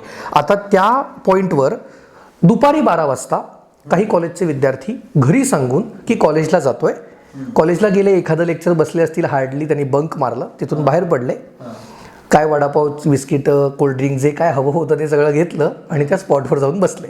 ह्याच्यात काय चुकलं का? तर काही नाही, मीही हेच केलंय म्हणून मी आज इथे आहे, तूही तेच केलंस म्हणून तू आज इथे आहेस, दॅट्स इट. पण कॉलेजमध्ये असताना हे करणं योग्य आहे का? तर बरोबर आहे. कॉलेजमध्ये असतानाच हे करावं, कारण 17व्या वर्षी तुला चणे खाताच येणार नाही आहे, तर करणारेस काय? सो बेसिकली ते आत्ताच करायला पाहिजे. तू तिथे गेलास, तिथे गेल्यानंतर त्याने काय केलं तर एक फोटो काढला, तो फोटो स्टोरीला अपलोड केला आणि खाली लिहिलं, I am at the Bhagwati at sunset point with this friends enjoying with cold drink, vada pav आणि जे काय. पोस्ट करून मोकळा झाला, काम संपलं. आता त्याच्यानंतर तो काय करतोय, त्याने फोन बाजूला ठेवलाय, तो वडापाव खातोय. That is okay. आता गंमत काय आहे तर त्याच्यावर लक्ष ठेवणाऱ्या स्कॅमरनी काय केलं, त्याच्या बाबांना फोन केला. 7 ते 8 मिनिटांनंतर त्याची स्टोरी पोस्ट झाल्यानंतर 7 ते 8 मिनिटांनी बाबांना फोन केला की आपका लड़का भगवती पे है, आपको घर में चाहिए तो 1 लाख रुपये इसी नंबर पे गूगल पे कर दो. आता अडचण अशी आहे की बाबाला माहिती पोरगं कॉलेजला गेलंय, हा म्हणतो की पोरगं भगवतीवर आहे. आता प्रत्येक बाप काय करणार, सगळ्यात पहिलं तर मुलाला फोन करणार. तर मुलाला फोन केला, मुलाने फोन उचलला नाही का, तो लेक्चरमध्ये आहे. कळती अडचण. That is a mind game. आता गंमत बघ, ते जनरेट कसं होतं ना, हे खूप ऐकण्यासारखं किंवा बघण्यासारखं आहे, जे आपण इमॅजिन करू शकतो की काय झालं असेल. आता बघ, पहिला फोन उचलला नाही का, मी लेक्चरमध्ये आहे. दुसरा फोन उचलला नाही कारण मी लेक्चरमध्ये आहे. तिसरा फोन उचलला नाही कारण मी लेक्चरमध्ये आहे. म्हणजे मी सेमिनारला कायम म्हणतो, त्याच्यानंतर कन्सेप्ट अशी होती की मुलगा भगवतीवर आणि बाबा गॅसवर. त्यानंतरची सिच्युएशन ही होती, कारण बाप टेन्शनमध्ये, पोरगं कुठे आहे माहीत नाही आहे, पोरगं वडापाव खाते त्याला काहीच माहीत नाही आहे. आता गंमत काय झाली की त्यांचं नशीब वाईट का चांगलं का, त्या मुलाचं नशीब वाईट का चांगलं हे मला माहीत नाही. त्यानंतर ते नेमके माझे बिझनेस क्लायंट आहेत. त्यांनी मला फोन केला, अक्षरशः असं झालंय, काय असू शकेल. म्हटलं खरं सांगू, मला तरी स्कॅम वाटतोय. एक काम करा, मला ना तुमच्या मुलाचा एक फोटो पाठवा आणि मला सांगा जर तो कुठल्या कॉलेजला आहे. आता गंमत काय आहे, माझं नेटवर्क चांगलं आहे कॉलेजेसच्या बाबतीत, कारण मी सेमिनार्स भरपूर घेतलेत. मला शिक्षक माहिती आहेत, मला स्टाफ माहिती आहे, मला वॉचमन्स माहिती आहेत, मला प्रिन्सिपल्स माहिती आहेत, जिथे मी कॉन्टॅक्ट करू शकतो, डायरेक्ट फोन करू शकतो आणि ते माझा फोन उचलणार आहेत, कारण त्यांना माहिती आहे मी फोन का करणार आहे. सो बेसिकली त्यांनी मला कॉलेजचं नाव सांगितलं, मी कॉलेजला फोन केला, त्यांना म्हटलं साहेब असं झालंय, असा विद्यार्थी आहे, तो या क्लासरूममध्ये शिकतो, आहे का वर्गात हे आधी चेक करा. आता तिथे जो शिपाई असतो ना, ते शिपाई हुशार असतात शाळेचे, आपल्या सगळ्याच शाळांचे शिपाई हुशार असतात प्रचंड. त्यांनी शिपाईला पाठवलं, शिपाई गेला. शिपाईने काय केलं, तो फक्त एकटाच गेलाय का ह्याची चौकशी नाही केली. त्याचा ग्रुप असतो ना, प्रत्येकाचा एक ग्रुप असतो की अरे हे 4 जण एकत्र गायब झाले, हे कांड करायला गेले काहीतरी. तसंच आहे. आणि मग त्याने येऊन रिप्लाय काय दिला, अहो सर तो एकटा नाही, अख्खा ग्रुप गायब आहे. म्हणजे हे कन्फर्म झालं की त्याने फोन केला तो स्कॅम आहे. आता मग मी राहतो टिळकाळीत, सोपं काय झालं, मी टिळकाळीत स्टार्टर मारला आणि मी गेलो वर भगवतीवर. आता भगवतीवर गेल्यानंतर त्याला बघितल्यानंतर पहिली रिॲक्शन, बस भाई वडापाव खात आहेत. गंमत काय झाली की जेव्हा तो वडापाव खातोय हे मी बघतोय, आता त्याला बडबडू का मी. तर प्रॉब्लेम असा आहे की माझ्या मनात एक शंका झाला, मी पण हेच केलंय ना रे, मला अधिकार नाही ना याला बडबडायचा. कधी बडबडू शकतो जेव्हा मी हे केलेलं नसेल. मी पण हेच केलंय. माझ्या शिक्षकांनी बघितलं तर मला शिव्या देतील की अरे तू कुठे होतास कॉलेजमध्ये. सो प्रॉब्लेम काय आहे की त्याला जाऊन म्हटलं की बाळा आता तू वडापाव सावकाश खा, कारण तो 1 लाखाचा झाला. तो म्हणतो म्हणजे काय सर, अरे तुला कळलं नाही का, म्हणलं बाप गॅसवर आहे, तू काय करतो. पण प्रॉब्लेम काय आहे, that is a communication gap. ती काय कम्युनिकेशन गॅप आहे. आता ह्याच्यात चूक काय आहे सांग मला. फोटो पोस्ट केला ही चूक आहे नाही, त्याने फोटोमध्ये मी आत्ता कुठे आहे ते सांगितलं, ही चूक आहे. ते नका ना रे सांगू. तुम्ही जो पोस्ट केलाय फोटो त्याच्यावरनं कळलं की अरे हा भाई आत्ता भगवतीवर बसला, म्हणजे घरी नक्की नाही. म्हणजे डेटा 100%. आणि त्यात वाईट काय माहितीये का, त्या पोराने ना शोधून सगळे नातेवाईक ब्लॉक केलेत. त्यांना कोणाला स्टेटस स्टोरी काही दिसतच नाही, त्यांना माहितीच नाही पोरगं कुठे आहे. बापाने जरी शोधलं इंस्टाग्रामवर तर ते मिळालं तर शोधेल ना, सिंपल. आता ही कम्युनिकेशन एरर आहे. पण एक सेकंद आपण मागे जाऊन विचार केला की त्या मुलाने फोन उचलला असता आणि बाबांना सांगितलं असतं की बाबा हो मी भगवतीवर आहे, पण मी असा मित्रांबरोबर आहे, मी हे करतोय, काय अडचण होती. काहीच नाही. पण आता ह्याच्यात दोघांची चूक आहे. एक म्हणजे पालकांनी तो फोन पोलाईट घेतला पाहिजे. म्हणजे एरवी सुद्धा जर मुलाने फोन उचलून हे सांगितलं तर you should to be accept that. That is the first thing. आणि सेकंड थिंग, मुलांनी पण तेवढंच ते रिलेट केलं पाहिजे, आईबापाबरोबर ते मेंटेन केलं पाहिजे, तर ते होणार आहे. बरोबर. आता त्यात मी तर सोपा उपाय सांगतो. हे जेव्हा मी सेमिनारमध्ये सांगतो तेव्हा एका मुलीने हात वर केला 12वीच्या, की सर तुम्ही म्हणताय हे बरोबर आहे. म्हणजे याचा अर्थ असा झाला की मी माझा कोणताही फोटो मी माझ्या सोशल मीडिया अकाउंटवर टाकायचाच नाही का? मग मी सोशल मीडियाच्या अकाउंटवर गेलेच कशाला? व्हॅलिड प्रश्न आहे, प्रश्न चुकीचा नाही आहे. आता गंमत काय आहे, तर मी त्याला एवढंच समजावून सांगण्याचा प्रयत्न केला की ही कम्युनिकेशन जी गॅप आहे ही कशी तोडू शकतो. फोटो न टाकणं हा पर्याय आहे का? नाही, तो टाकायलाच पाहिजे. म्हणून तुम्ही इंस्टाग्रामवर आहात, फेसबुकवर आहात, तुम्ही फक्त रील्स बघायला फेसबुकवर किंवा इंस्टाग्रामवर नाही आहात. मग ज्या वेळेला तुम्ही पोस्ट करताय तर तो पोस्ट करताना एक तर तुम्ही त्या ठिकाणावरनं परत तुमच्या घरी आलात की मग पोस्ट करा. You can. म्हणजे तुम्ही आत्ता कुठे आहात हे पण माहीत नाही. तुम्ही फोटो पोस्ट केल्याचं टायमिंग हे आत्ताचं दिसतंय, पण फोटो काढलाय दुपारी 12 वाजता. बरोबर. आता तो फोटो आत्ता काढलाय का दुपारी 12 वाजता काढलाय हे स्कॅमरला माहीत नाही आहे. म्हणजे जे बाप आणि मुलाचं कम्युनिकेशन गॅप आहे तीच कम्युनिकेशन गॅप स्कॅमर आणि तुमच्यामध्ये असायला हवी. ते मेंटेन करा. That's it. बरोबर. खूप सोपं आहे. याच्यात एक्स्ट्रॉर्डिनरी काहीतरी करायचं नाही आहे, पण हे करत नाही आम्ही. किंवा बाप आणि मुलांनी ते मेंटेन केलं पाहिजे की अरे हां ठीक आहे, मी पण इथे आहे म्हटल्यानंतर माझा मुलगा पण भगवतीवर जाऊच शकतो, तिथे तो जाऊन वडापाव खाऊच शकतो. आता मी त्या मुलाला समजावून सांगितलं की बघ, समजा फोन उचलला असतास आणि जर तू सांगितलं असतंस की होय बाबा मी भगवतीवर आहे, मी असं आलोय, मी वडापाव खातोय, मी कोल्ड्रिंक पितोय, मला नाही बसायचं कॉलेजला, तर ज्या कंडिशनमध्ये बाबांना फोन गेला होता त्या कंडिशनमध्ये हे सगळं माफ होतं. दुसरं, बाबा तुझे शिव्या देत असतील तर तुला फार तर शिव्या दिल्या असत्या. बाबा तुझे मारत असतील तर घरी गेल्यावर फटके पडले असते. वर्स्ट केस कदाचित रात्री जेवायला मिळालं नसतं, पण दुपारी वडापाव खाल्ल्यामुळे रात्रीचं जेवण नाही झालं तरी चालणार आहे. त्याच्यानंतर अगदी विचार केला तर बाबा 4 दिवस बोलले नसते. माझ्या दृष्टीने शिक्षा नाहीच आहे, कारण बाबा बोलत नाही चांगलं, ते डोक्याला ताप नाही. पण ही मेंटॅलिटी प्रत्येक विद्यार्थ्यामध्ये असायला पाहिजे, तशीच ती पालकांमध्ये पण असायला पाहिजे. म्हणजे मग या प्रकारचे जे काही स्कॅम्स आहेत किंवा जे काही सायबर क्राईम्स आहेत ते गायब होतील. जसं मगाशी म्हटलं तसं तू प्रकार म्हटल्यानंतर हे प्रकार आहेत. आता ह्याला डिफाईन नाही ना करू शकत हे कशात बसतं, हे नाही सांगताय. आता हा स्कॅम आहे, दॅट्स इट. बरं, आता पुढचा एक भाग की डार्क वेब हा जो प्रकार आहे बरोबर, हा नेमका काय? राईट. आता बेसिक बघ, अगदी सोपं सांगायचं तर डार्क ज्याला म्हणतो याचा अर्थ ते इलिगल आहे. ओके, बरोबर आहे. बरोबर आहे. आता वेब म्हणजे इंटरनेट, जे इलिगल इंटरनेट म्हणजे काय, तर त्यावर जो डेटा जातो तो कोणीही कसाही कुठेही वापरू शकतो आणि विकू शकतो. त्याची परमिशन कोणत्याही गव्हर्नमेंटच्या हातात नाही, त्याची परमिशन कोणत्याही डिपार्टमेंटच्या हातात नाही. आता माझ्या डेटानुसार त्या डार्क वेबवरनं खूप मोठे डील्स पण होतात, खूप मोठी डील्स होतात. ड्रग डील्स असतील, गांजाची डील्स असतील, इलिगल डील्स असतील, सोन्याची तस्करी असेल, हे सगळं डार्क वेबवरनं चालतं. कारण डार्क वेबवर जे अकाउंट आहे ते अनॉनिमस आहे. तू कोण आहेस मला माहित नाही आहे, मी कोण आहे तुला माहित नाही आहे. डील क्रॅक झालं काही संबंधच नाही, कारण ते VPN वर चालतं, व्हर्च्युअल प्रायव्हेट नेटवर्क. मी VPN वापरतो ऑस्ट्रेलियाचा, बसतो इंडियात, ऑर्डर करतो तिसऱ्याच ॲड्रेसवर, काहीही संबंध नसतो, ट्रॅक करू शकत काहीही नाही. There is no tracking. म्हणून ते डार्क वेब आहे. आता डार्क वेबवर सामान्य माणसांनी जावं का न जावं, तर न जावं. कारण एकदा इन केलंस की देर इज नो एक्झिट. हे माहीत नाही लोकांना. मी जर डार्क वेबवर एकदा अकाउंट क्रिएट केलं की मी एक्झिट नाही घेऊ शकत. ते अभिमन्यूचं चक्रव्यूह आहे, गेलास की गेलास राहा फिरत. त्याच्यामुळे बेसिकली ते करूच नका ना. कशाला जायचंय आहे ते पूर्ण गुगल वापरता येत नाही आम्हाला. कुठे डार्क वेब जात आहे, गप बसा की आहे ते गुगल वापर ना. पण प्रॉब्लेम काय आहे, ह्याची क्युरिओसिटी निर्माण झाली आहे. म्हणजे यंग जनरेशन आहे ना, हे काहीही सर्च करतं बसून आणि मग एंट्रन्स मारतात डार्क वेबवर आणि मग तिथे त्यांना ब्लॅकमेल केलं जातं, हॅरॅस केलं जातं. मध्ये एक आपल्याकडे ब्ल्यू व्हेल नावाचा गेम आला होता, ऐकलेस?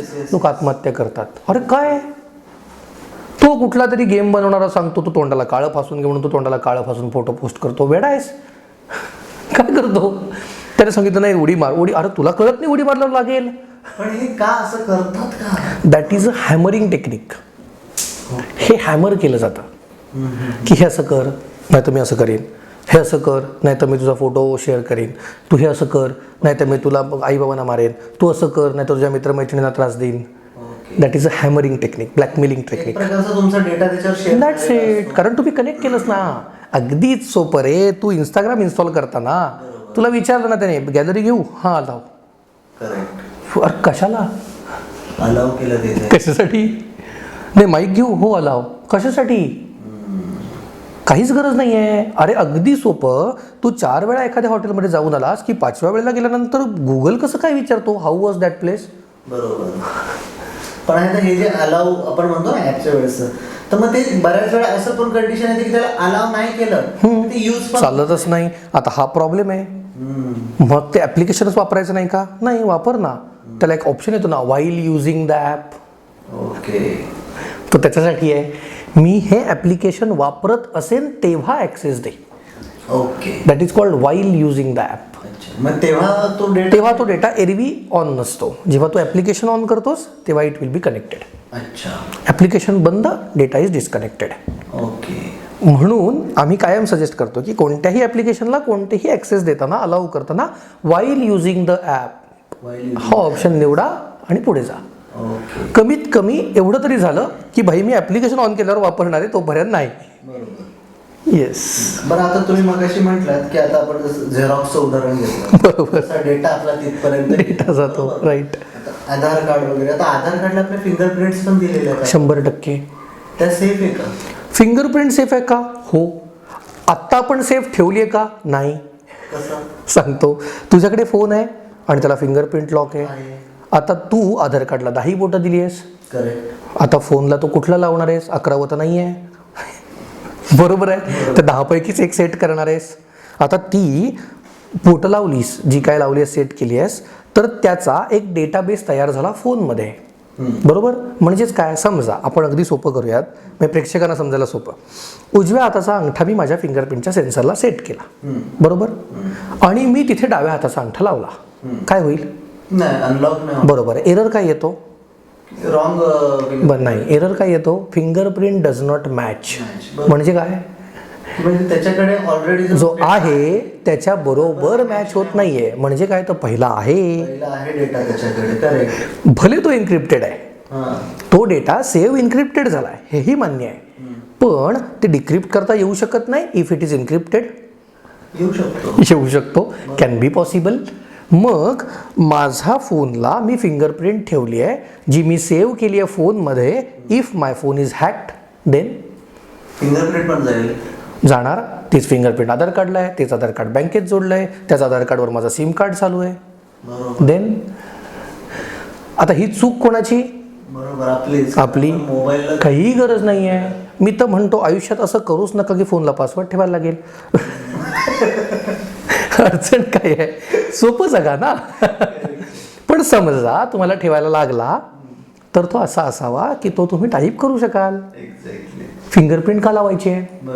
म्हणजे मी त्याच्यावर जो काही करतो, बघ ना कशी गंमत आहे. सुरुवातीला आमच्याकडे साक्षरता नव्हती म्हणून आम्ही डाव्या हाताचा अंगठा शाईत बुडवून लावत होतो. मग आम्ही काय केलं की आमचा भारत सुशिक्षित आणि साक्षर व्हायला पाहिजे म्हणून आम्ही सगळ्यांना शिक्षण द्यायला सुरुवात केली. आता आमचा भारत सही करायला शिकला आणि आता आम्ही काय करतो? थंब मशीनवर थंबच लावतो. मग सही का शिकलोय? माहीत नाही. सही का शिकलोय हे मलाही माहीत नाही, तुलाही माहीत नाही, पण शिकलोय.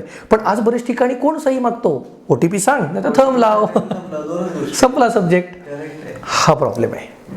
मग आपला थंब सेफ आहे का? तर हो. तू सेफ ठेवलास का? तर नाही. आता फोनला द्यायचा का नाही? अरे लोक, आता मी आता बिझनेस करतो ज्यामुळे लोक हे पण विचारतात ना, ते लॅपटॉपला फिंगरप्रिंट स्कॅनर आहे. अरे कशाला? लॅपटॉपचा पासवर्ड हा 6 ते 7 अंकी असणार, नाही टाकू शकत का तू? तेवढे लक्ष ठेवणं कठीण झालं आजकाल. म्हणजे काय वाईट अवस्था आहे. आणि समजा मी असं म्हणतो की तू फिंगरप्रिंट लॉक ठेवलंस आणि उद्या तुझ्या ऍक्सिडेंटमध्ये हा अंगठा तुटला, आता काय करणार तू? त्याला जर बॅकअप जो ठेवला तो लक्षातच नसेल तर मग त्यापेक्षा पासवर्ड लक्षात ठेव ना भाई. ते जास्त सोयीस्कर आहे ना. पण नाही, म्हणजे अगदी सोपं. आपल्याला आपला पासवर्ड लक्षात राहत नाही.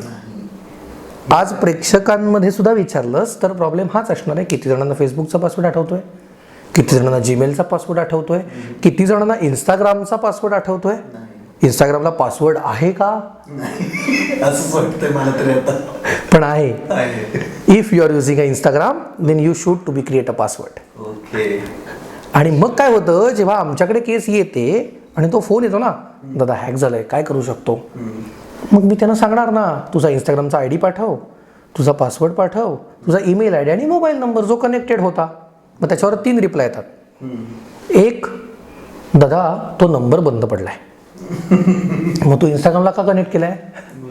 माहित नाही. सेकंड थिंग, दादा तो ईमेल आहे पण त्याचा पासवर्ड नाही आठवत. Okay fine.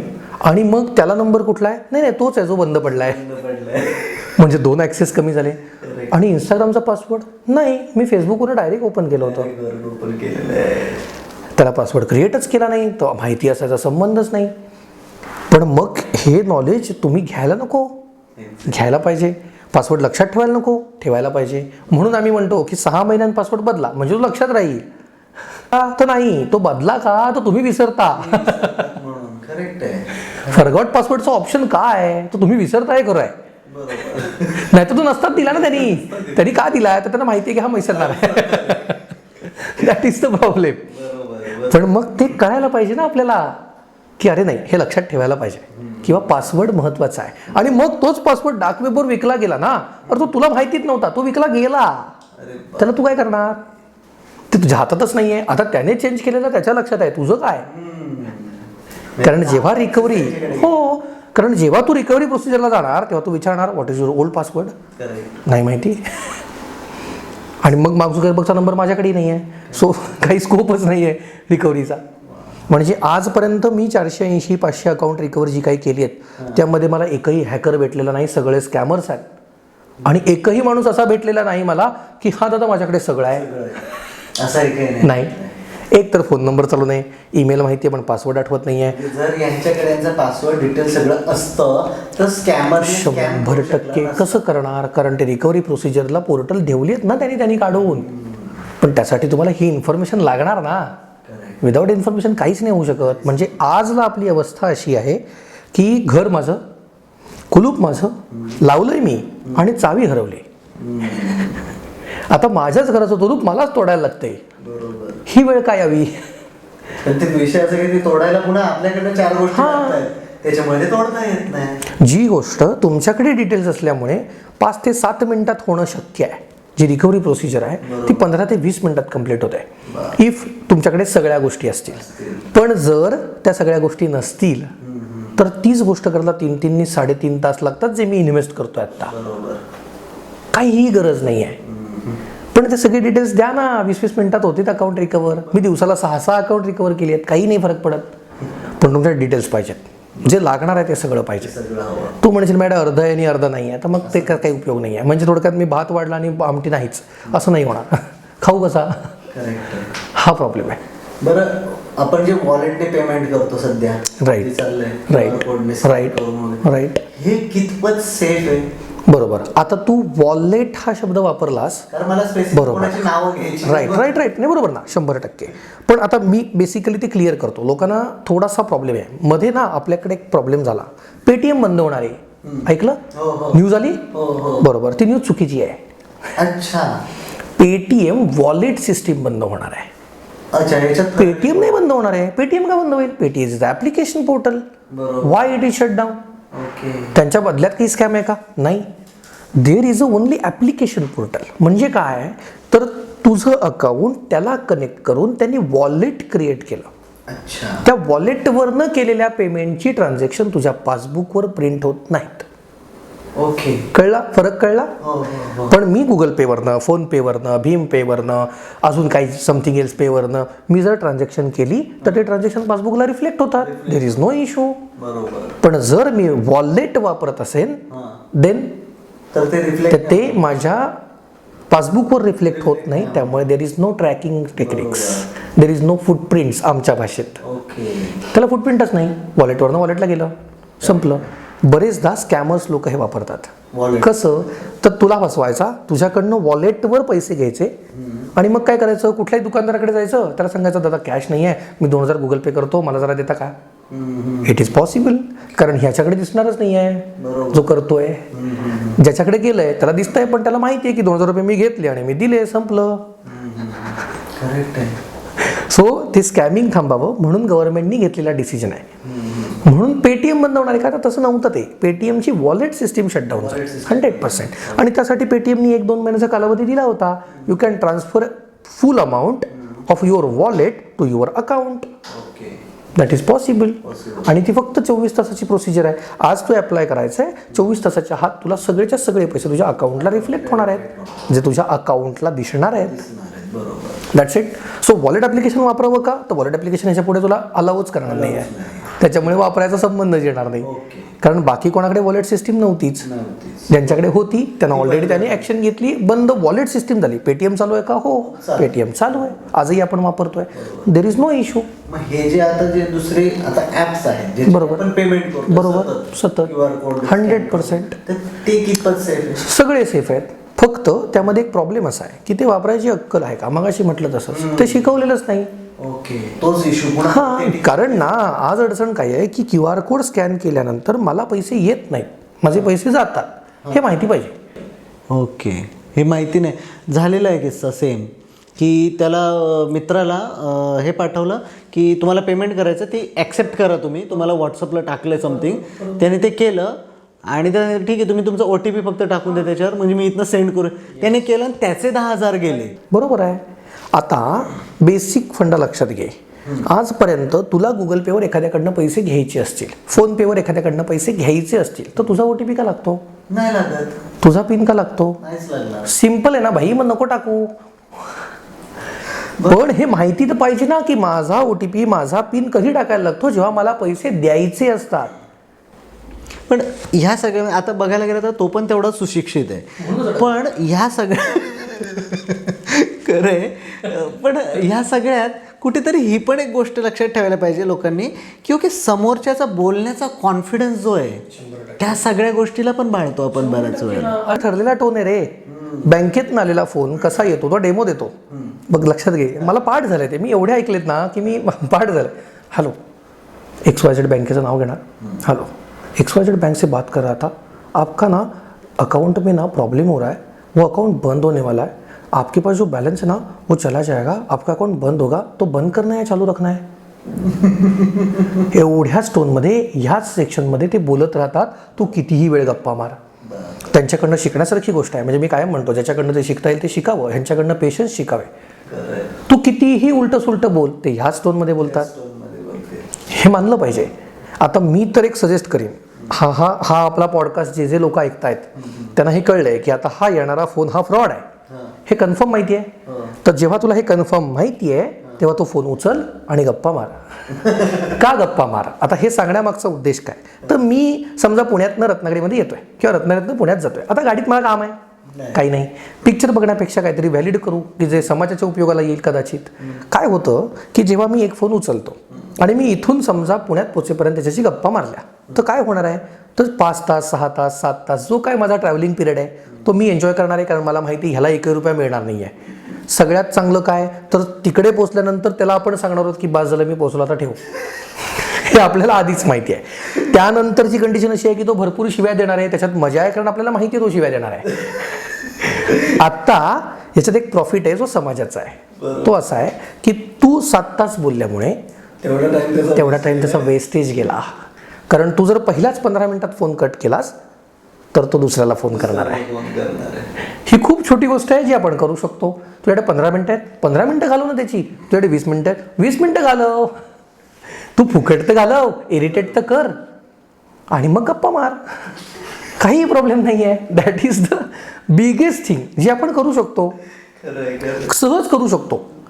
आपण भरपूर ट्रॅफिकमध्ये असू ना, त्यावेळेला आलेला फोन एन्जॉय करायचा असतो, म्हणजे ट्रॅफिकचा कंटाळा येत नाही. त्याला डायव्हर्सिफिकेशन म्हणतो आपण, पण ते केलं पाहिजे. मगच आपण त्यातनं सोयीस्कररित्या बाहेर पडतो. मग श्युअरिटी दे, हे फालतूगिरी आहे, हे कळलं एकदा की झालं. हा व्हॅल्युएबल पॉईंट आहे. मग आता मला सांगा, आता हे सगळे आपण पेमेंट्स किंवा हे जे स्कॅम आपल्यासोबत घडतात, ह्या सगळ्यामध्ये सगळ्यात मेन उत्तर जे सगळ्यांना हवं आहे आता, ते की यातनं वाचायचं कसं, लांब राहायचं कसं, अडकायचं कसं नाही. म्हणजे ह्यासाठी म्हणून माझ्या दृष्टीने स्कॅम कमी होतील का? होतील. कधी होतील? जेव्हा अवेअरनेस पूर्णपणे प्रत्येक माणसापर्यंत पोहोचेल. Okay, that is the only solution. बरोबर. कधी समजेल? आता मी तुला सांगितल्यानंतर तुला कळलं की हे घडतंय. आता या संदर्भात काही घडलं ना, तर तू म्हणणार सरांनी सांगितलं माहिती मला हे फ्रॉड आहे, ठेव फोन. बरोबर आहे. हा क्लिअरन्स यायला पाहिजे. एक्झॅक्ट. आणि ते मला क्लिअरन्स जोपर्यंत येत नाही तोपर्यंत हे घडणार नाही.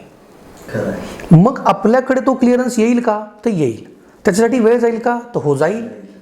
कारण आम्ही सगळंच हळूहळू करतो, आम्ही पटकन काहीच करत नाही. ॲक्सेप्ट पटकन करतो चुकीच्या गोष्टी, पण चांगल्या गोष्टी आम्ही ॲक्सेप्ट करत नाही.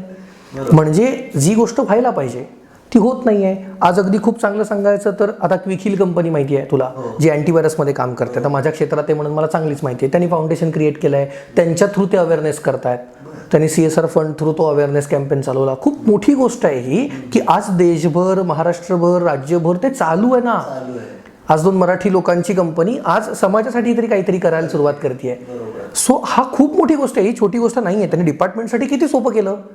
जे डिपार्टमेंटचं काम आहे ते आता मी सेमिनार घेतो, ते सेमिनार घेत आहेत, माझ्यासारखे असंख्य लोक असतील सेमिनार घेणारे, ते लोक कमी करतायत. आता यांची एक टीम बनवून तुम्ही जर कंबाईन करून जर डिपार्टमेंट थ्रू यांचे सेमिनार अरेंज करून दिले तर अजून सोपं होईल. आता हे करायचं का नाही हा गव्हर्नमेंटचा डिसिजन आहे, ते आमच्या हातात नाही आहे. आम्ही आमच्या लेवलला काम करतोय. कदाचित तो सपोर्ट सिस्टीम आमच्या मागे उभी राहिली तर अजून सोपं होईल. आज महाराष्ट्र गव्हर्नमेंटनी खूप चांगला डिसिजन घेतला आहे. महाराष्ट्र गव्हर्नमेंटनी एक सायबर सिक्युरिटीसाठी म्हणून एक कंपनीबरोबर टायअप केला आहे, जी या सायबर क्राईम अवेअरनेसपेक्षा सायबर क्राईम सिक्युरिटीसाठी काम करणार आहे. Okay, this is a good decision. पण तो लोकांपर्यंत पोहोचलाच नाही. तो लोकांपर्यंत पोहोचलाच नाही. आता तो पोहोचेल, वेळ लागेल.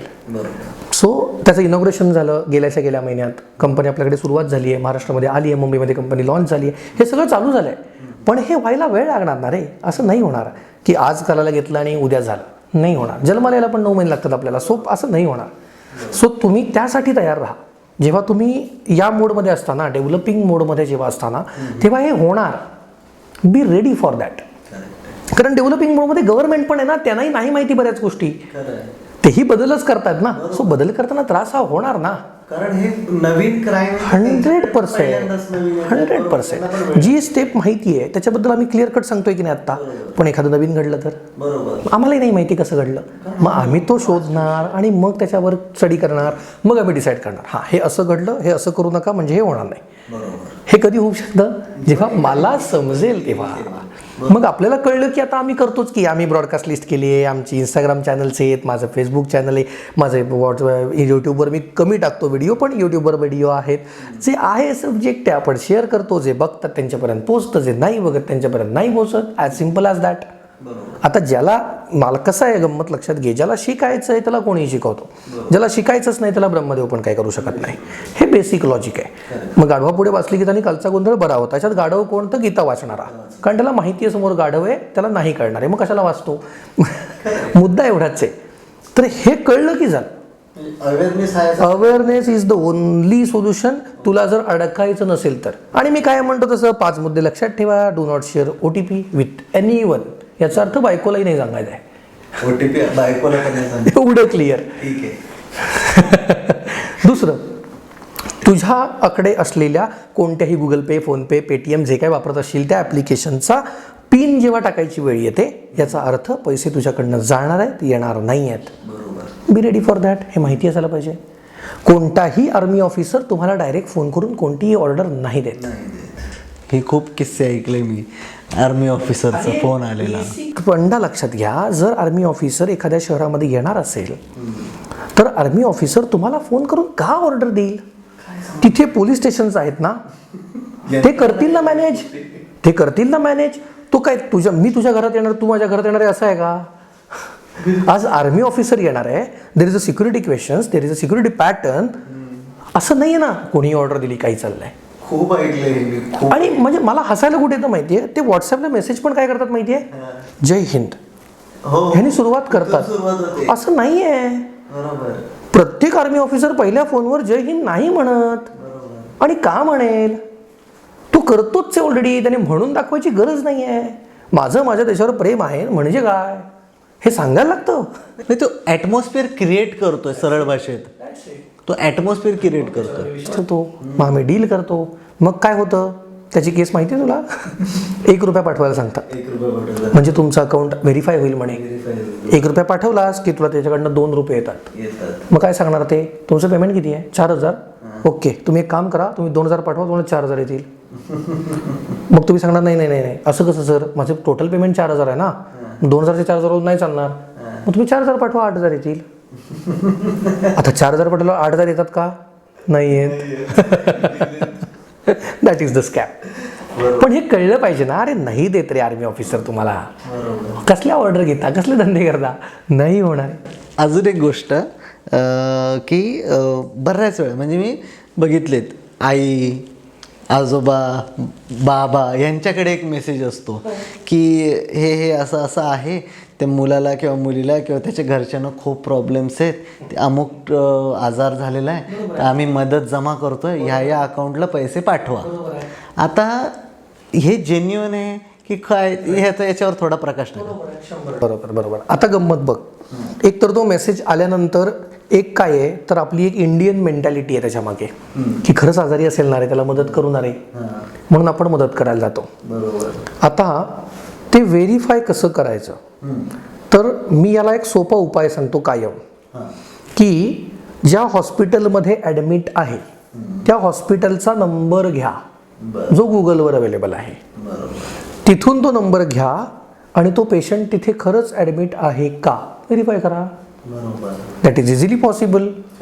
किंवा समजा तुला कोणी सांगितलं की मुंबईमध्ये या हॉस्पिटलमध्ये हा पेशंट ॲडमिट आहे, तुझं मुंबईमध्ये कोणीच नाही आहे जे त्या हॉस्पिटलला जाऊन येऊ शकेल. It is possible. It is possible. जाऊन विचारून या ना खरंच तिथे ॲडमिट आहे का. आणि जर असेल तर त्या उपरही मी सांगतो की ते अकाउंट डिटेल्स जे आलेत त्याला का ट्रान्सफर करताय, त्यांना सांगा ना, बिलिंग डिपार्टमेंटला द्या फोन, मला ₹5,000 या पेशंटसाठी बिलिंगमध्ये पाठवायचे आहेत, तुमच्या बँक डिटेल्स द्या, तुमच्या बँकेत मी डायरेक्ट ट्रान्झॅक्शन करीन, जे या पेशंटच्या नावावर ट्रान्झॅक्शन होईल. That's it. परफेक्ट. तुला मदत करायची ना, मग मेहनत पण घे ना. मला मदत करायची पण मेहनत नाही घेणार, असं कसं. मदत करायची तर मेहनतही घे, पोच त्याच्यापर्यंत, व्हेरीफाय कर, देन यू कॅन. कोणी अडवलंय. बरं, आता दुसरी गोष्ट की आता हे जे सायबर क्राईम वगैरे घडत आहेत वगैरे, याच्यासाठी प्रशासनाकडनं आता सायबर क्राईमचं वेगळं डिपार्टमेंट व्हायला लागलं आहे. बरोबर.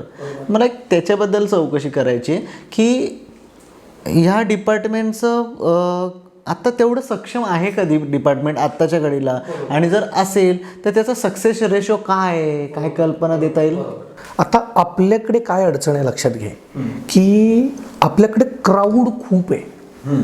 म्हणजे भारत देशाचा विचार केला ना आपण तर 140 कोटी प्लस ही आजची लोकसंख्या आहे.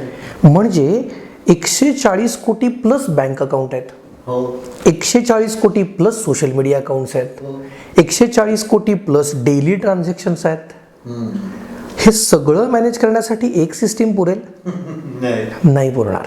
हे आपल्यालाही कळत आहे. मग ते सक्षम आहे का, तर आजला कदाचित 50-70% आहे. अजून 30-40%, 50% होईल. कारण गंमत अशी, मी मगाशी म्हटलं तसंच, माझ्या पुढ्यात नवीन स्कॅम आला ना तर मलाही स्टडीज करावा लागणार ना, सर्वज्ञानी कोणीच नाही. तसंच त्यांच्या पुढ्यात जोपर्यंत एकही केस येतच नाही तोपर्यंत तो स्कॅम होईल असं तर नाही ना डिक्लेअर करू शकत. तुम्ही हे केलं तर हे होईल भविष्यात, किंवा हा स्कॅम भविष्यात येईल असं नाही डिक्लेअर करू शकत. जोपर्यंत तो घडत नाही, त्याचा काहीतरी डेटाबेस मिळत नाही. आता डिजिटल अरेस्ट नावाचा जो प्रकार चालू आहे, काही नाही, कॅमेरासमोर 24 तास बसून राहा, हे काय, हा स्कॅम चालू आहे. That is the way. Digital arrest म्हणजे तुला फोन येतो, तुमची अशी केस आहे, तुम्हाला डिजिटल अरेस्ट करायचं आहे, तुम्ही 24 तास कॅमेरासमोर बसून राहा. आता मी 24 तास कॅमेरासमोर बसून राहिलो, ह्याच्यात पोलीस डिपार्टमेंट काय करणार. मी हे पोलीस डिपार्टमेंटला कळवलं का की माझ्यापर्यंत हा कॉल आला आहे, मग पोलीस डिपार्टमेंट सांगणार ना की हा डिजिटल अरेस्ट आहे, हे सगळं स्कॅम आहे, याच्यात काही पडू नका, संपलं ना. पण हे मी बरेचदा केस टाकतच नाही ना जाऊन. माझा स्कॅम झाला आहे हे मी जाऊन पोलीस स्टेशनला अर्जच करत नाही, मी कंप्लेंटच देत नाही.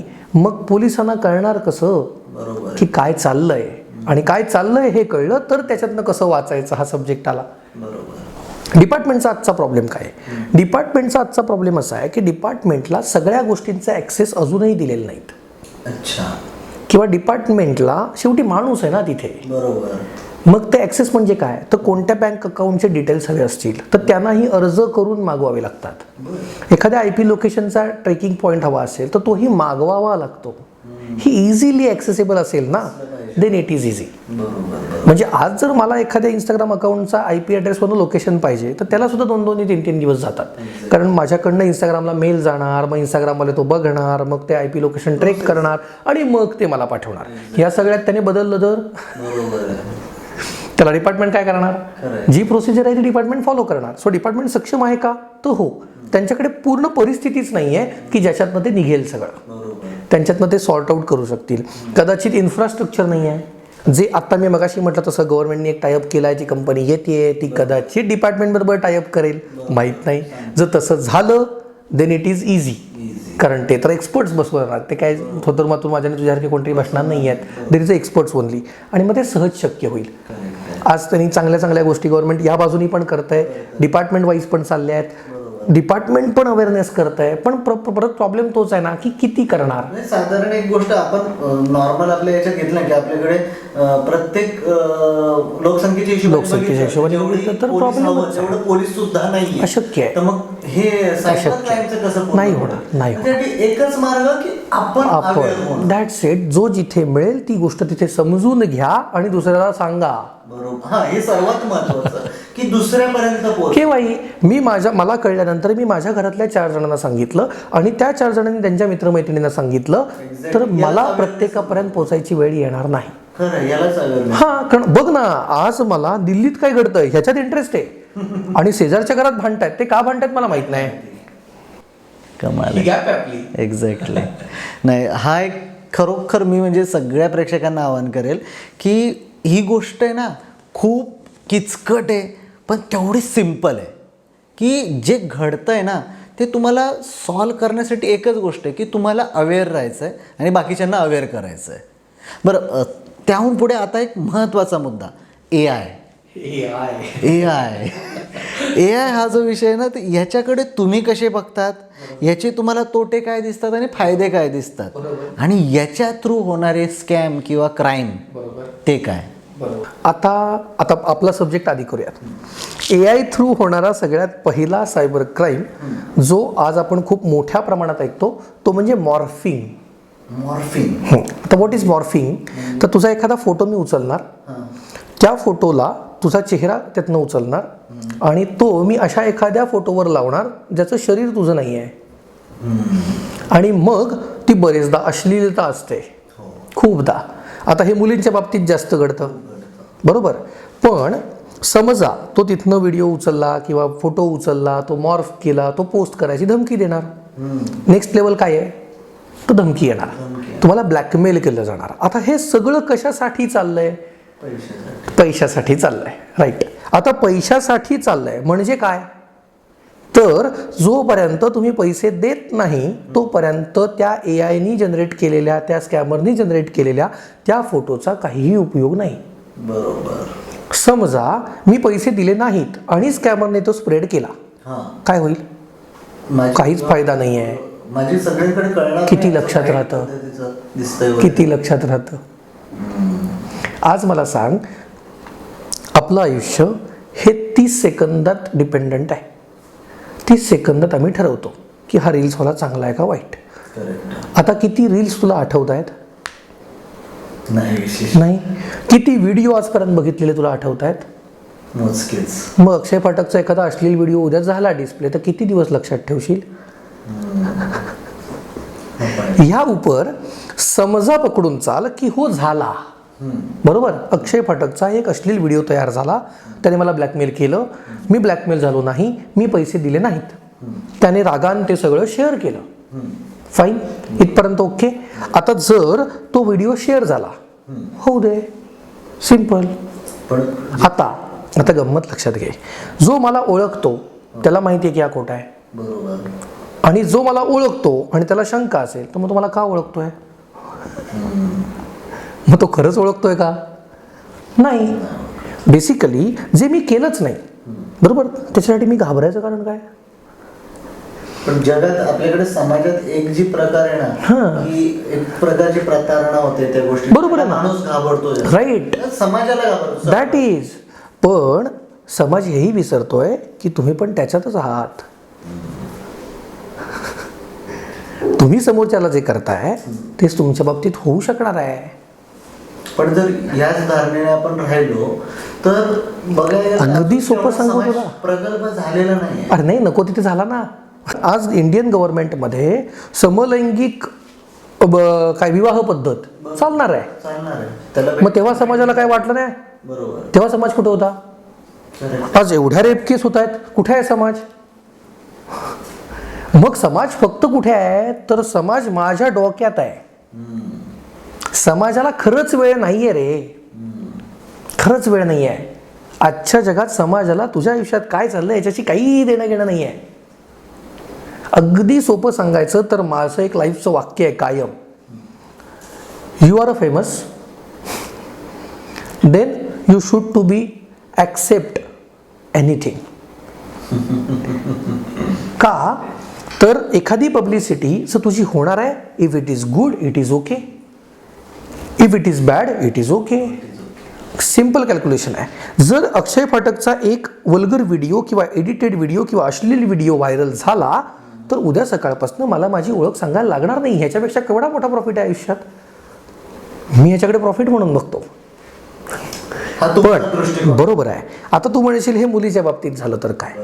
बेसिकली आजला विचार केलास तर इंस्टाग्राम जर तू ढकललंस नुसतं तर काय बघायला मिळतं? There is no censor board. बिलकुल नाही. त्याला काय लिमिटेशन्स आहेत? मग त्या मुलींच्या आयुष्यात फरक पडत नाहीये. आम्ही का घाबरतोय तर आम्ही ज्या एरियामध्ये वाढलोय, आम्ही ज्या समाजात वाढलोय तो समाज तसा बघत नाही म्हणून. पण तोच समाज इंस्टाग्रामवर तेच बघतोय.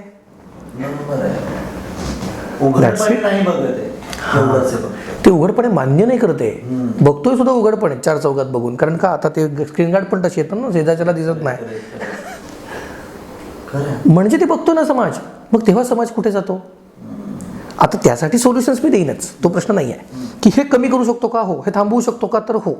जर एखादा व्हिडिओ क्रिएट झाला, असं पकडून चाल की एक व्हिडिओ क्रिएट झालाय, आता तो व्हिडिओ माझा क्रिएट झालाय किंवा फोटो क्रिएट झालाय आणि आता तो अपलोड करण्याची धमकी म्हणजे कुठे अपलोड करणार तो? यूट्यूबवर, टेलिग्रामवर, फेसबुकवर, इंस्टाग्रामवर, स्नॅपचॅटवर.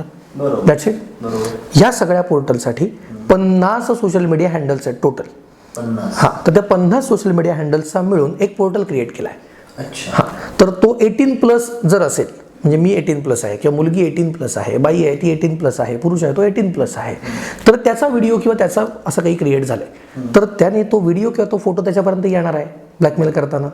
तो फोटो सेव्ह करायचा आहे फोनमध्ये आपल्या आणि त्या वेबसाईटवर जायचं जे मी आता सांगतोय, stopncii.org. STOP stop NCII.org ही वेबसाईट आहे. ह्या वेबसाईटवर जायचं आहे. या वेबसाईटवर गेल्यानंतर तुमचा आलेला फोटो तो तिथे अपलोड करायचा आहे. तुमची इन्फॉर्मेशन विचारतील ती तिथे द्यायची आहे. तिथे तुमचा अकाउंट क्रिएट होईल, त्याचा पासवर्ड तुम्ही लक्षात ठेवायचा आहे. तिथे केस ID क्रिएट होईल, त्याचा स्क्रीनशॉट घेऊन ठेवायचा आहे. 50च्या 50 सोशल मीडिया हँडल्सवर तो इमेज किंवा तो फोटो कुठेही असेल, तो व्हिडिओ कुठेही असेल तर तो डिलीट केला जातो. That's it. That is easiest method. काहीही करायचं नाही आहे. 18+ असेल तर. मग आता 18च्या आधी असेल तर त्यासाठी पण ऑप्शन आहे. टेक इट डाऊन नावाची वेबसाईट आहे. टेक इट डाऊन म्हणजे काय, तर 18 वर्षाच्या मी खाली आहे आणि माझं असं झालंय, then I can apply for that. जर 18 वर्षाखाली फोन वापरण्याला देत आहे तर तुम्हाला हेही वापरता आलं पाहिजे. तसंच जसं मगाशी आपण बोलत होतो फोन नंबर संदर्भात, की फोन नंबर माझा नावावर आहे का नाही, कसं कळणार? माझ्याकडे माझ्या फोनमध्ये 2 नंबर आहेत, ते माझ्या नावावर, ते मला माहिती आहे. पण याच्या व्यतिरिक्त नंबर आहे का नाही कसं कळणार? त्याच्यासाठी पण वेबसाईट आहे टॅफकॉप नावाने. TAFCOP. टॅफकॉप. या सगळ्या साईट आपण डिस्क्रिप्शनला 100%. आता टॅफकॉपमध्ये गेल्यानंतर काय होणार आहे तर तुझ्या आधार कार्डचा जो रजिस्टर्ड मोबाईल नंबर आहे तो तिथे टाकायचा आहे.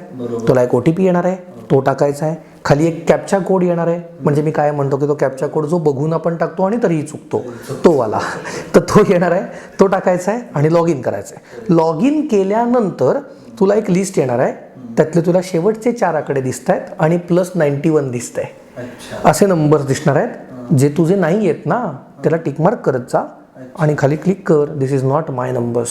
ओके. ते पुढच्या 7 दिवसामध्ये शटडाऊन होतात. Very good. अजून काय पाहिजे?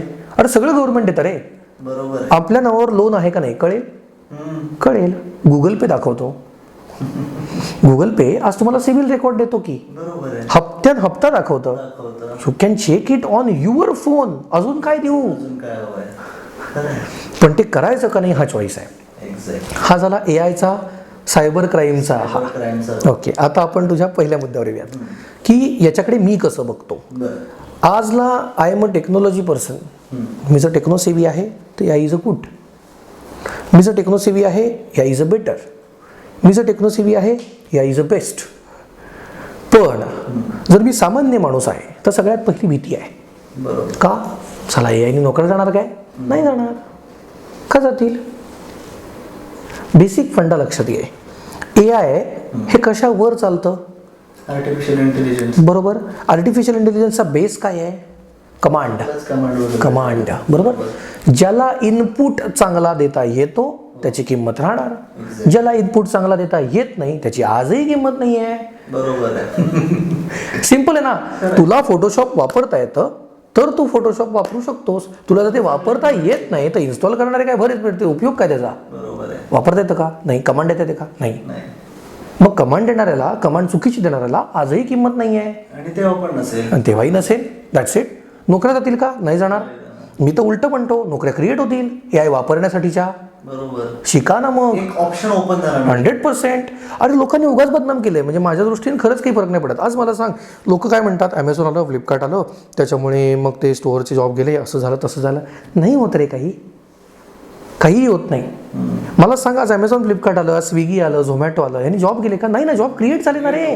बरोबर. माझ्याकडची 20 मुलं आज स्विगीसाठी बाईकवरनं फिरतात, त्यांना दिवसाला पैसे मिळतात, त्यांचं घर चालतंय. प्रॉब्लेम काय आहे? टेक्नॉलॉजीला नावं ठेवा, फरक नाही पडत. कम्प्युटर आल्यावर जॉब जातील. आणि मग कम्प्युटर का वापरता? असं नाहीये ना. होता हा. अरे 100% होता. कम्प्युटर. अरे लोक काय काय सांगतात. म्हणजे अगदी मी तर म्हणतो उलट बघा ना. तुम्ही त्याच्याकडे बघताना उलट बघा. जेव्हा फ्रीज नवीन आला ना तेव्हा एक मी रेशो वाचला की तो सगळ्यात मोठी कंपनी असेल जी फ्रीज बनवते असं त्यांचं म्हणणं होतं. आणि तो रेशो 8 वर्षात तुटला. काय झालं तर कोको कोला सगळ्यात बेस्ट कंपनी ठरली त्या वर्षी. का? तर फ्रीजमध्ये ठेवण्याची वस्तू बनवते. का? तर फ्रीज एकदाच घेतोस, कोको कोला रोज पितोस. That is the difference. तुला एआय वापरायचा कसा हे जर कळलं then you are a king. अरे आज चॅट जीपीटी वापरता येतो. नॉर्मल वापरता येतो. पण चॅट जीपीटी किती खोल जाऊ शकतो? तर कितीही जाऊ शकतो. तुझ्या इनपुटवर ठरेल किती जाणार. 100%. तू पहिल्या त्याच्या उत्तरावर काय रिॲक्ट करतोस त्याच्यावर तो काय रिॲक्ट करतो, त्याच्यावर तू काय रिॲक्ट करतोस, त्याच्यावर तो काय रिॲक्ट करतो. आता एआयची जेव्हा सुरुवात झाली त्याच्यासाठी आपल्याकडे ना पुस्तकं वाचायची सवय नाही, सोडून दे. पण एआयची सुरुवात झाली ह्याच्या लेवलला जर कोणी पुस्तक वाचलं असेल तर त्याला ते अंदाज येईल की मी काय म्हणतोय. जेव्हा एआय पहिल्यांदा आला आणि तो रोबोटिक्समध्ये एआय मर्ज केला गेला तेव्हा त्यावेळेच्या भारतातल्या चॅम्पियन बरोबर त्याला पहिल्यांदा बसवला होता जो चेस खेळतो. तो चेस खेळताना त्याच्यामध्ये त्याचं प्रोग्रामिंग कसं चालतं किंवा काय करतो रोबोट, एआय काय करतो ह्याचा स्टडी करायला लागले. पहिले 50 वेळा चॅम्पियन जिंकला आणि 51व्या वेळेला हारला. वाय? त्याने त्याची मेंटॅलिटी पूर्ण समजून घेतली आणि आता बरोबर अपोजिशनला खेळायला लागला. कदाचित त्याचीच चाल त्याच्यावर उलट गेली. आता 52व्या वेळा हरणार भाई. आता तू नाही जिंकू शकत. कधी जिंकू शकशील? तेव्हा तू जे 50 वेळा केलेस त्याच्या बाहेरचं काहीतरी करशील. That is the value. आज प्रत्येक माणसाला त्याचीच तर व्हॅल्यू आहे कारण तो वेगळं करतोय. क्रिकेट मीही खेळतो, तूही खेळतोस, माझ्याकडे गल्ली क्रिकेट पण खेळतात, माझ्याकडे ग्राउंडवर पण क्रिकेट खेळतात, आपल्याकडे ट्रॉफीज पण चालतात. पण आम्ही विराट कोहलीला जास्त मानतो, आम्ही रोहित शर्माला जास्त मानतो, आम्ही हार्दिक पांड्याला जास्त मानतो. का? ते तिथे खेळतात. That is the value. That is the value. त्या व्हॅल्यूचा गेम आहे. त्यामुळे एआयकडे मी तर पॉझिटिव्हली बघतो आणि माझं तर म्हणणं आहे सगळ्यांनी पॉझिटिव्हली बघा तरच त्याचे इम्पॅक्ट मिळतील. अरे मी तर म्हणतो उलट सोपं झालं ना भाई. तुमच्या मेहनत नाही का कमी झाली तुमची? फास्ट होईल ना आयुष्य. पटापट शिकाल ना रे. त्याच्याकडे उलटं का बघता नाही माझं नोकरी खाणार नाही खाणार काही संबंध. रोबोटिक्समध्ये आपल्याकडची मुलं जातच नाहीत कोकणपट्ट्यात नाहीच नाही. अरे जाणार आहे कोणी अडवलंय का. जा शिका ना येणार आहे 10 वर्षांनी ते. म्हणजे मी आता त्यात काढलाच विषय म्हणून मी प्रत्येक मुलाला एक चांगला सल्ला देतो की जेव्हा तुम्ही एखादा सल्ला घेणार असाल तेव्हा तो सल्ला योग्य आहे की नाही बघू नका, सल्ला देणारी व्यक्ती योग्य आहे का बघा आधी. कोणाला कोणता प्रश्न विचारायचा हे तुम्हाला कळलं पाहिजे. सेट ना तुला जर कॅमेरामधला प्रश्न विचारायचा आहे तर तू कॅमेरा हँडल करणाऱ्या माणसाला विचार ना, फोटोग्राफरला विचार ना, व्हिडिओग्राफरला विचार ना, एडिटरला विचार ना. तू मला विचारस तर मी काय सांगणार छे काय करतो ते येड्याचा बाजार आहे उगाच 4 तास पकडून राहायला लागतं हेच सांगणार मी, कारण मला त्याचे पॉझिटिव्ह बाजू माहितीच नाही आहे. पण तुम्हाला IT क्षेत्रात विचार मी सांगेन ना काय काय ऑप्शन्स आहेत, कुठे जाऊ शकतोस, काय करू शकतोस, काय होणार नाही काय होईल, कारण मला एक्सपिरियन्स आहे त्यातला. That's it. मला विचार ना मी हॅकिंगमध्ये जाऊ का नको, मी सायबर क्राईम रिलेटेड काम करू का नको, मी सिक्युरिटी रिलेटेड काम करू का नको, मी सांगेन ना. पण असं नका करू की चुकीच्या व्यक्तीकडनं सल्ला घेतला. तसंच जेव्हा तुम्ही सल्ला घेणार आहात तेव्हा तो सल्ला तुम्ही 5 वर्षांनी मार्केटमध्ये येणार आहात ह्या हिशोबाने घ्या. उगाच बदनाम करू नका इंडस्ट्रीला. तुम्ही काय करताय आज IT इंडस्ट्री जोरात आहे म्हणून मी आज BA ॲडमिशन घेतली. 5 वर्षांनी तू जेव्हा बाहेर येतोस तेव्हा IT इंडस्ट्री म्हणजे आम्हाला माणसांची गरजच नाही. आता तुझ्या डिग्रीचं काय करायचं, कागदाची सुरनळी एवढाच उपाय आहे त्याचा, काय करणार त्याचं तू, काही नाही ना. सो ही पण गोष्ट तेवढीच मॅटर करते. त्याच्यामुळे पालकांनी याच्यावर लक्ष दिलं पाहिजे की आपण चुकीच्या माणसाकडनं सल्ला नाही ना घेत आहे. भले सल्ला योग्य असेल, मी म्हणतच नाही सल्ला चुकीचा असेल, पण तो योग्य माणसाकडनं घ्या की पुढचे प्रॉब्लेम संपले ना. AI बदनाम चुकीच्या माणसाने केलाय. जो प्रत्यक्षात इंडस्ट्रीत काम करतो तो कधीच शिव्या देणार नाही, का तर त्याला माहिती आहेत त्याचे प्लस पॉईंट्स, तो का शिव्या देईल. बरं, आता हे झालं आपले जे महत्वाचे मुद्दे होते. आता मला जर एक पर्सनल विषयावरती विचारायचं तुम्हाला की ह्या व्यतिरिक्त पण तुम्ही अजून 2 वेगळ्या सेगमेंटमध्ये कार्यरत आहात. बरोबर. एक आहे ब्लड डोनेशन आणि दुसरे हॉस्पिटल. राईट. त्याबद्दल ऐकायला आवडेल. बरोबर. 2 गोष्टी आहेत ज्या आपण सेमिनार्समध्ये बऱ्यापैकी करतो. आता त्या अशा आहेत की अगदी सोपं बघ, आपल्याकडे एक सहज मेसेज बघायला मिळतो. तो असा की हा पेशंट या हॉस्पिटलमध्ये ॲडमिट आहे आणि त्याला रक्ताची गरज आहे, XYZ जो काय ब्लड ग्रुप आहे तर त्या ब्लड ग्रुपची गरज आहे, तर कृपया या नंबरला संपर्क साधा जर कोणाचा ब्लड ग्रुप तो असेल तर. बरोबर. Okay fine. आता हा स्टेटस मी व्हॉट्सअपला टाकला. वाजलेत रात्रीचे 2:30. आता 2:30 वाजता हा स्टेटस कोण बघतो, कोणीच नाही. सकाळी 6:30 वाजता मी बघितला, त्यांना AB पॉझिटिव्ह ब्लड हवं होतं म्हणून माझा ब्लड ग्रुप AB पॉझिटिव्ह म्हणून मी गेलो, पण तोपर्यंत तो माणूस आहे का, there is a question mark. समजा रात्री 2:30 वाजता मी ब्लड बँकेत गेलो, ब्लड बँकेत साठा आहे का, तर नाही. आता का नाही ह्याचं उत्तर कोणाकडे नाही आहे. मी सांगतो त्याचं क्लेरिफिकेशन नाही आहे ना म्हणून क्वेश्चन मार्क आहे. आपण ज्या दिवशी ब्लड देतो त्या दिवसापासून 56व्या दिवशी ब्लड एक्सपायर होतं. There is expiry date. Cold स्टोरेजमध्ये जरी ठेवलंस तरी 56 दिवसच टिकणार आहे. 57व्या दिवशी there is no requirement of any blood from that. ते शून्य झालं आहे. मग तू दिलेलं ब्लड आणि तू परत जे ब्लड देणार आहेस ते ह्याच्यामध्ये 90 दिवसाचा गॅप आहे. तू दिलेलं ब्लड 56व्या दिवशी एक्सपायर झालं, पुढे 34 दिवस काय, म्हणून आपल्याकडे साठा नाही. पण तेच ब्लड 365 दिवस शरीरात व्हॅलिड आहे. बरोबर. मग एक सोपा उपाय करूयात ना. किती सोपं आहे बघ. माझ्याकडे आज 500 लोकांची कॉन्टॅक्ट लिस्ट आहे. बरोबर. मग मी जर सेव्ह करत असेन अक्षय फाटक किंवा अगदी काय अक्षय फाटक किंवा अजून कोणीतरी नाव काहीतरी XYZ काहीही असेल, तर मी जेव्हा ते सेव्ह करणार आहे तर ते सेव्ह केल्यानंतर अक्षय फाटक AB पॉझिटिव्ह असं केलं तर काय होईल, उत्तम. आपल्याला लगेच बरोबर.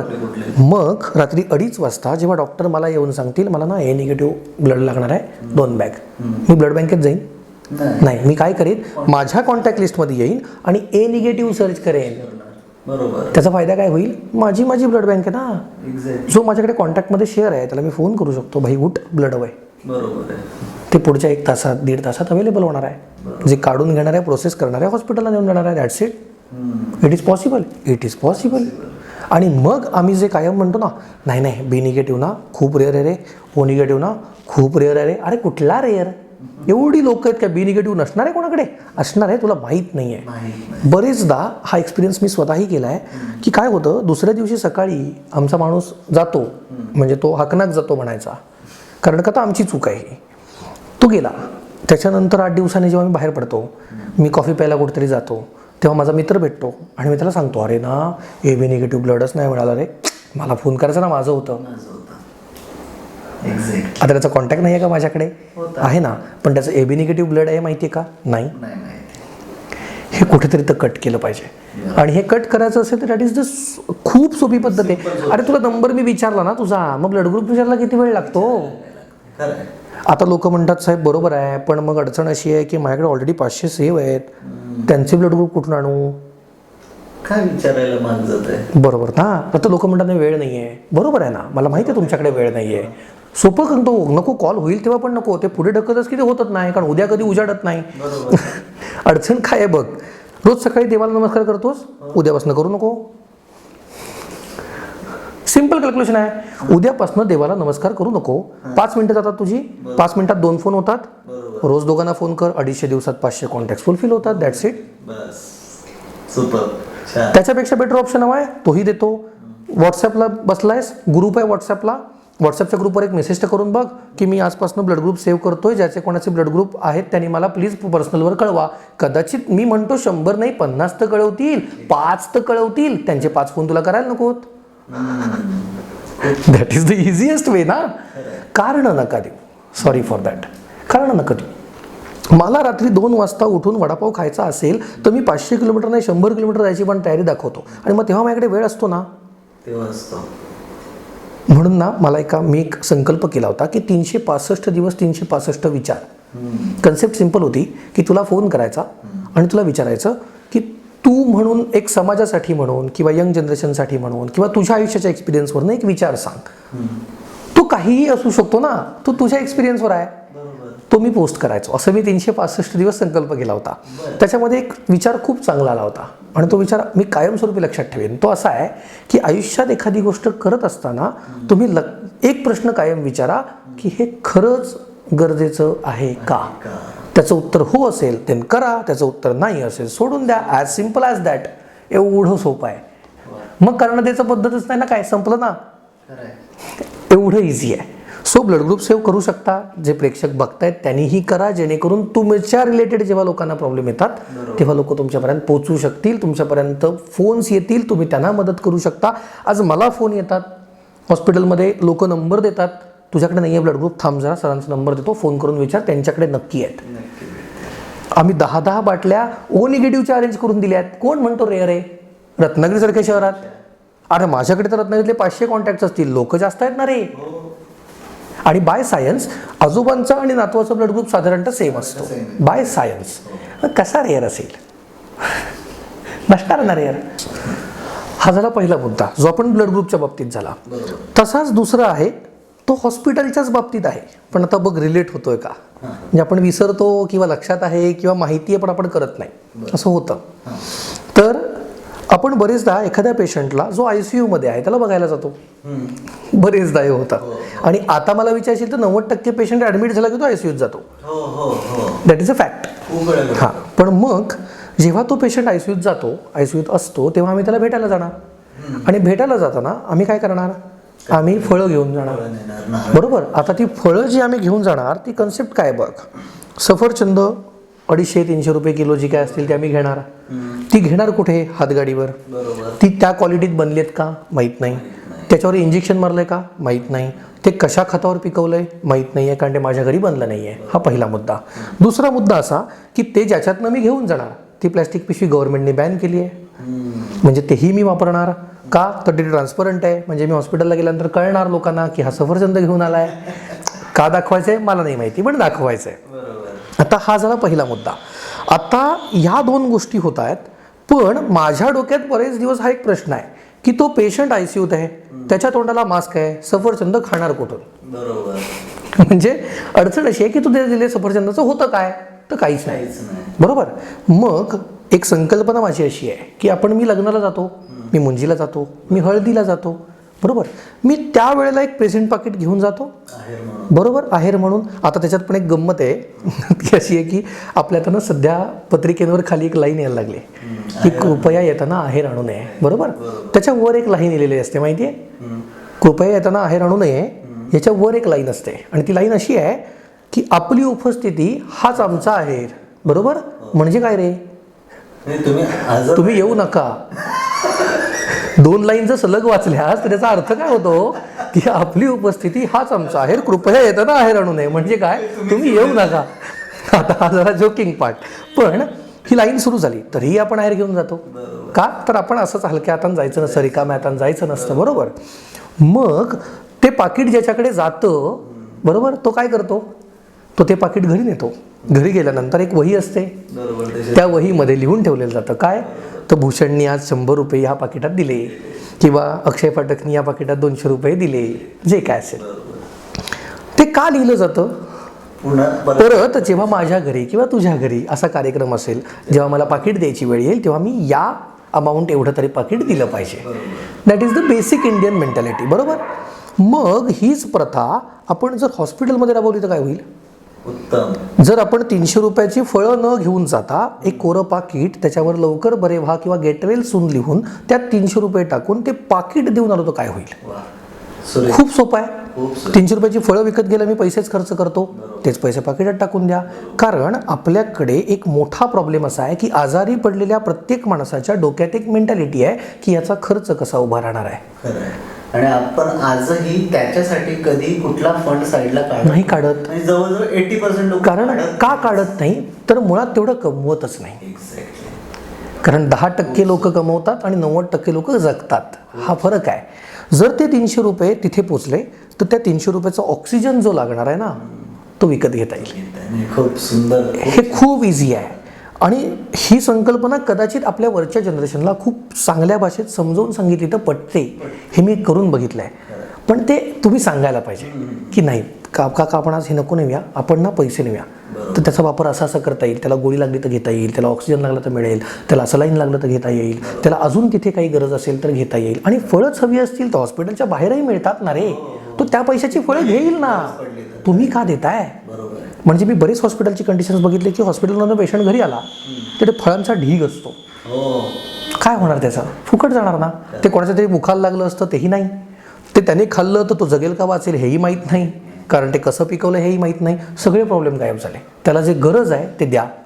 आणि कदाचित काय होतं की जेव्हा हे पाकिट दिलं जातं तर सेम लग्नाची कन्सेप्ट आहे ना, तू दिलंस तर तुला परतही येणार आहे. 100%. आणि नाही, येऊ नये हा विचार झाला, येणार हे कन्फर्मेशन झालं. कारण एक वाक्य ना आपल्याकडे, ते सिझरिंग शिवाय कोणी जन्माला येत नाही, व्हेंटिलेटर शिवाय कोणी मरत नाही, ही रियालिटी आहे. Accept that. म्हणून या 2 गोष्टी मी काय म्हणतो की नंबर सेव्ह करताना तुम्ही मोबाईल नंबर नाव लिहून दिलात ना, मग त्याच्या पुढे ब्लड ग्रुप लिहा ना. Easiest way to handle that.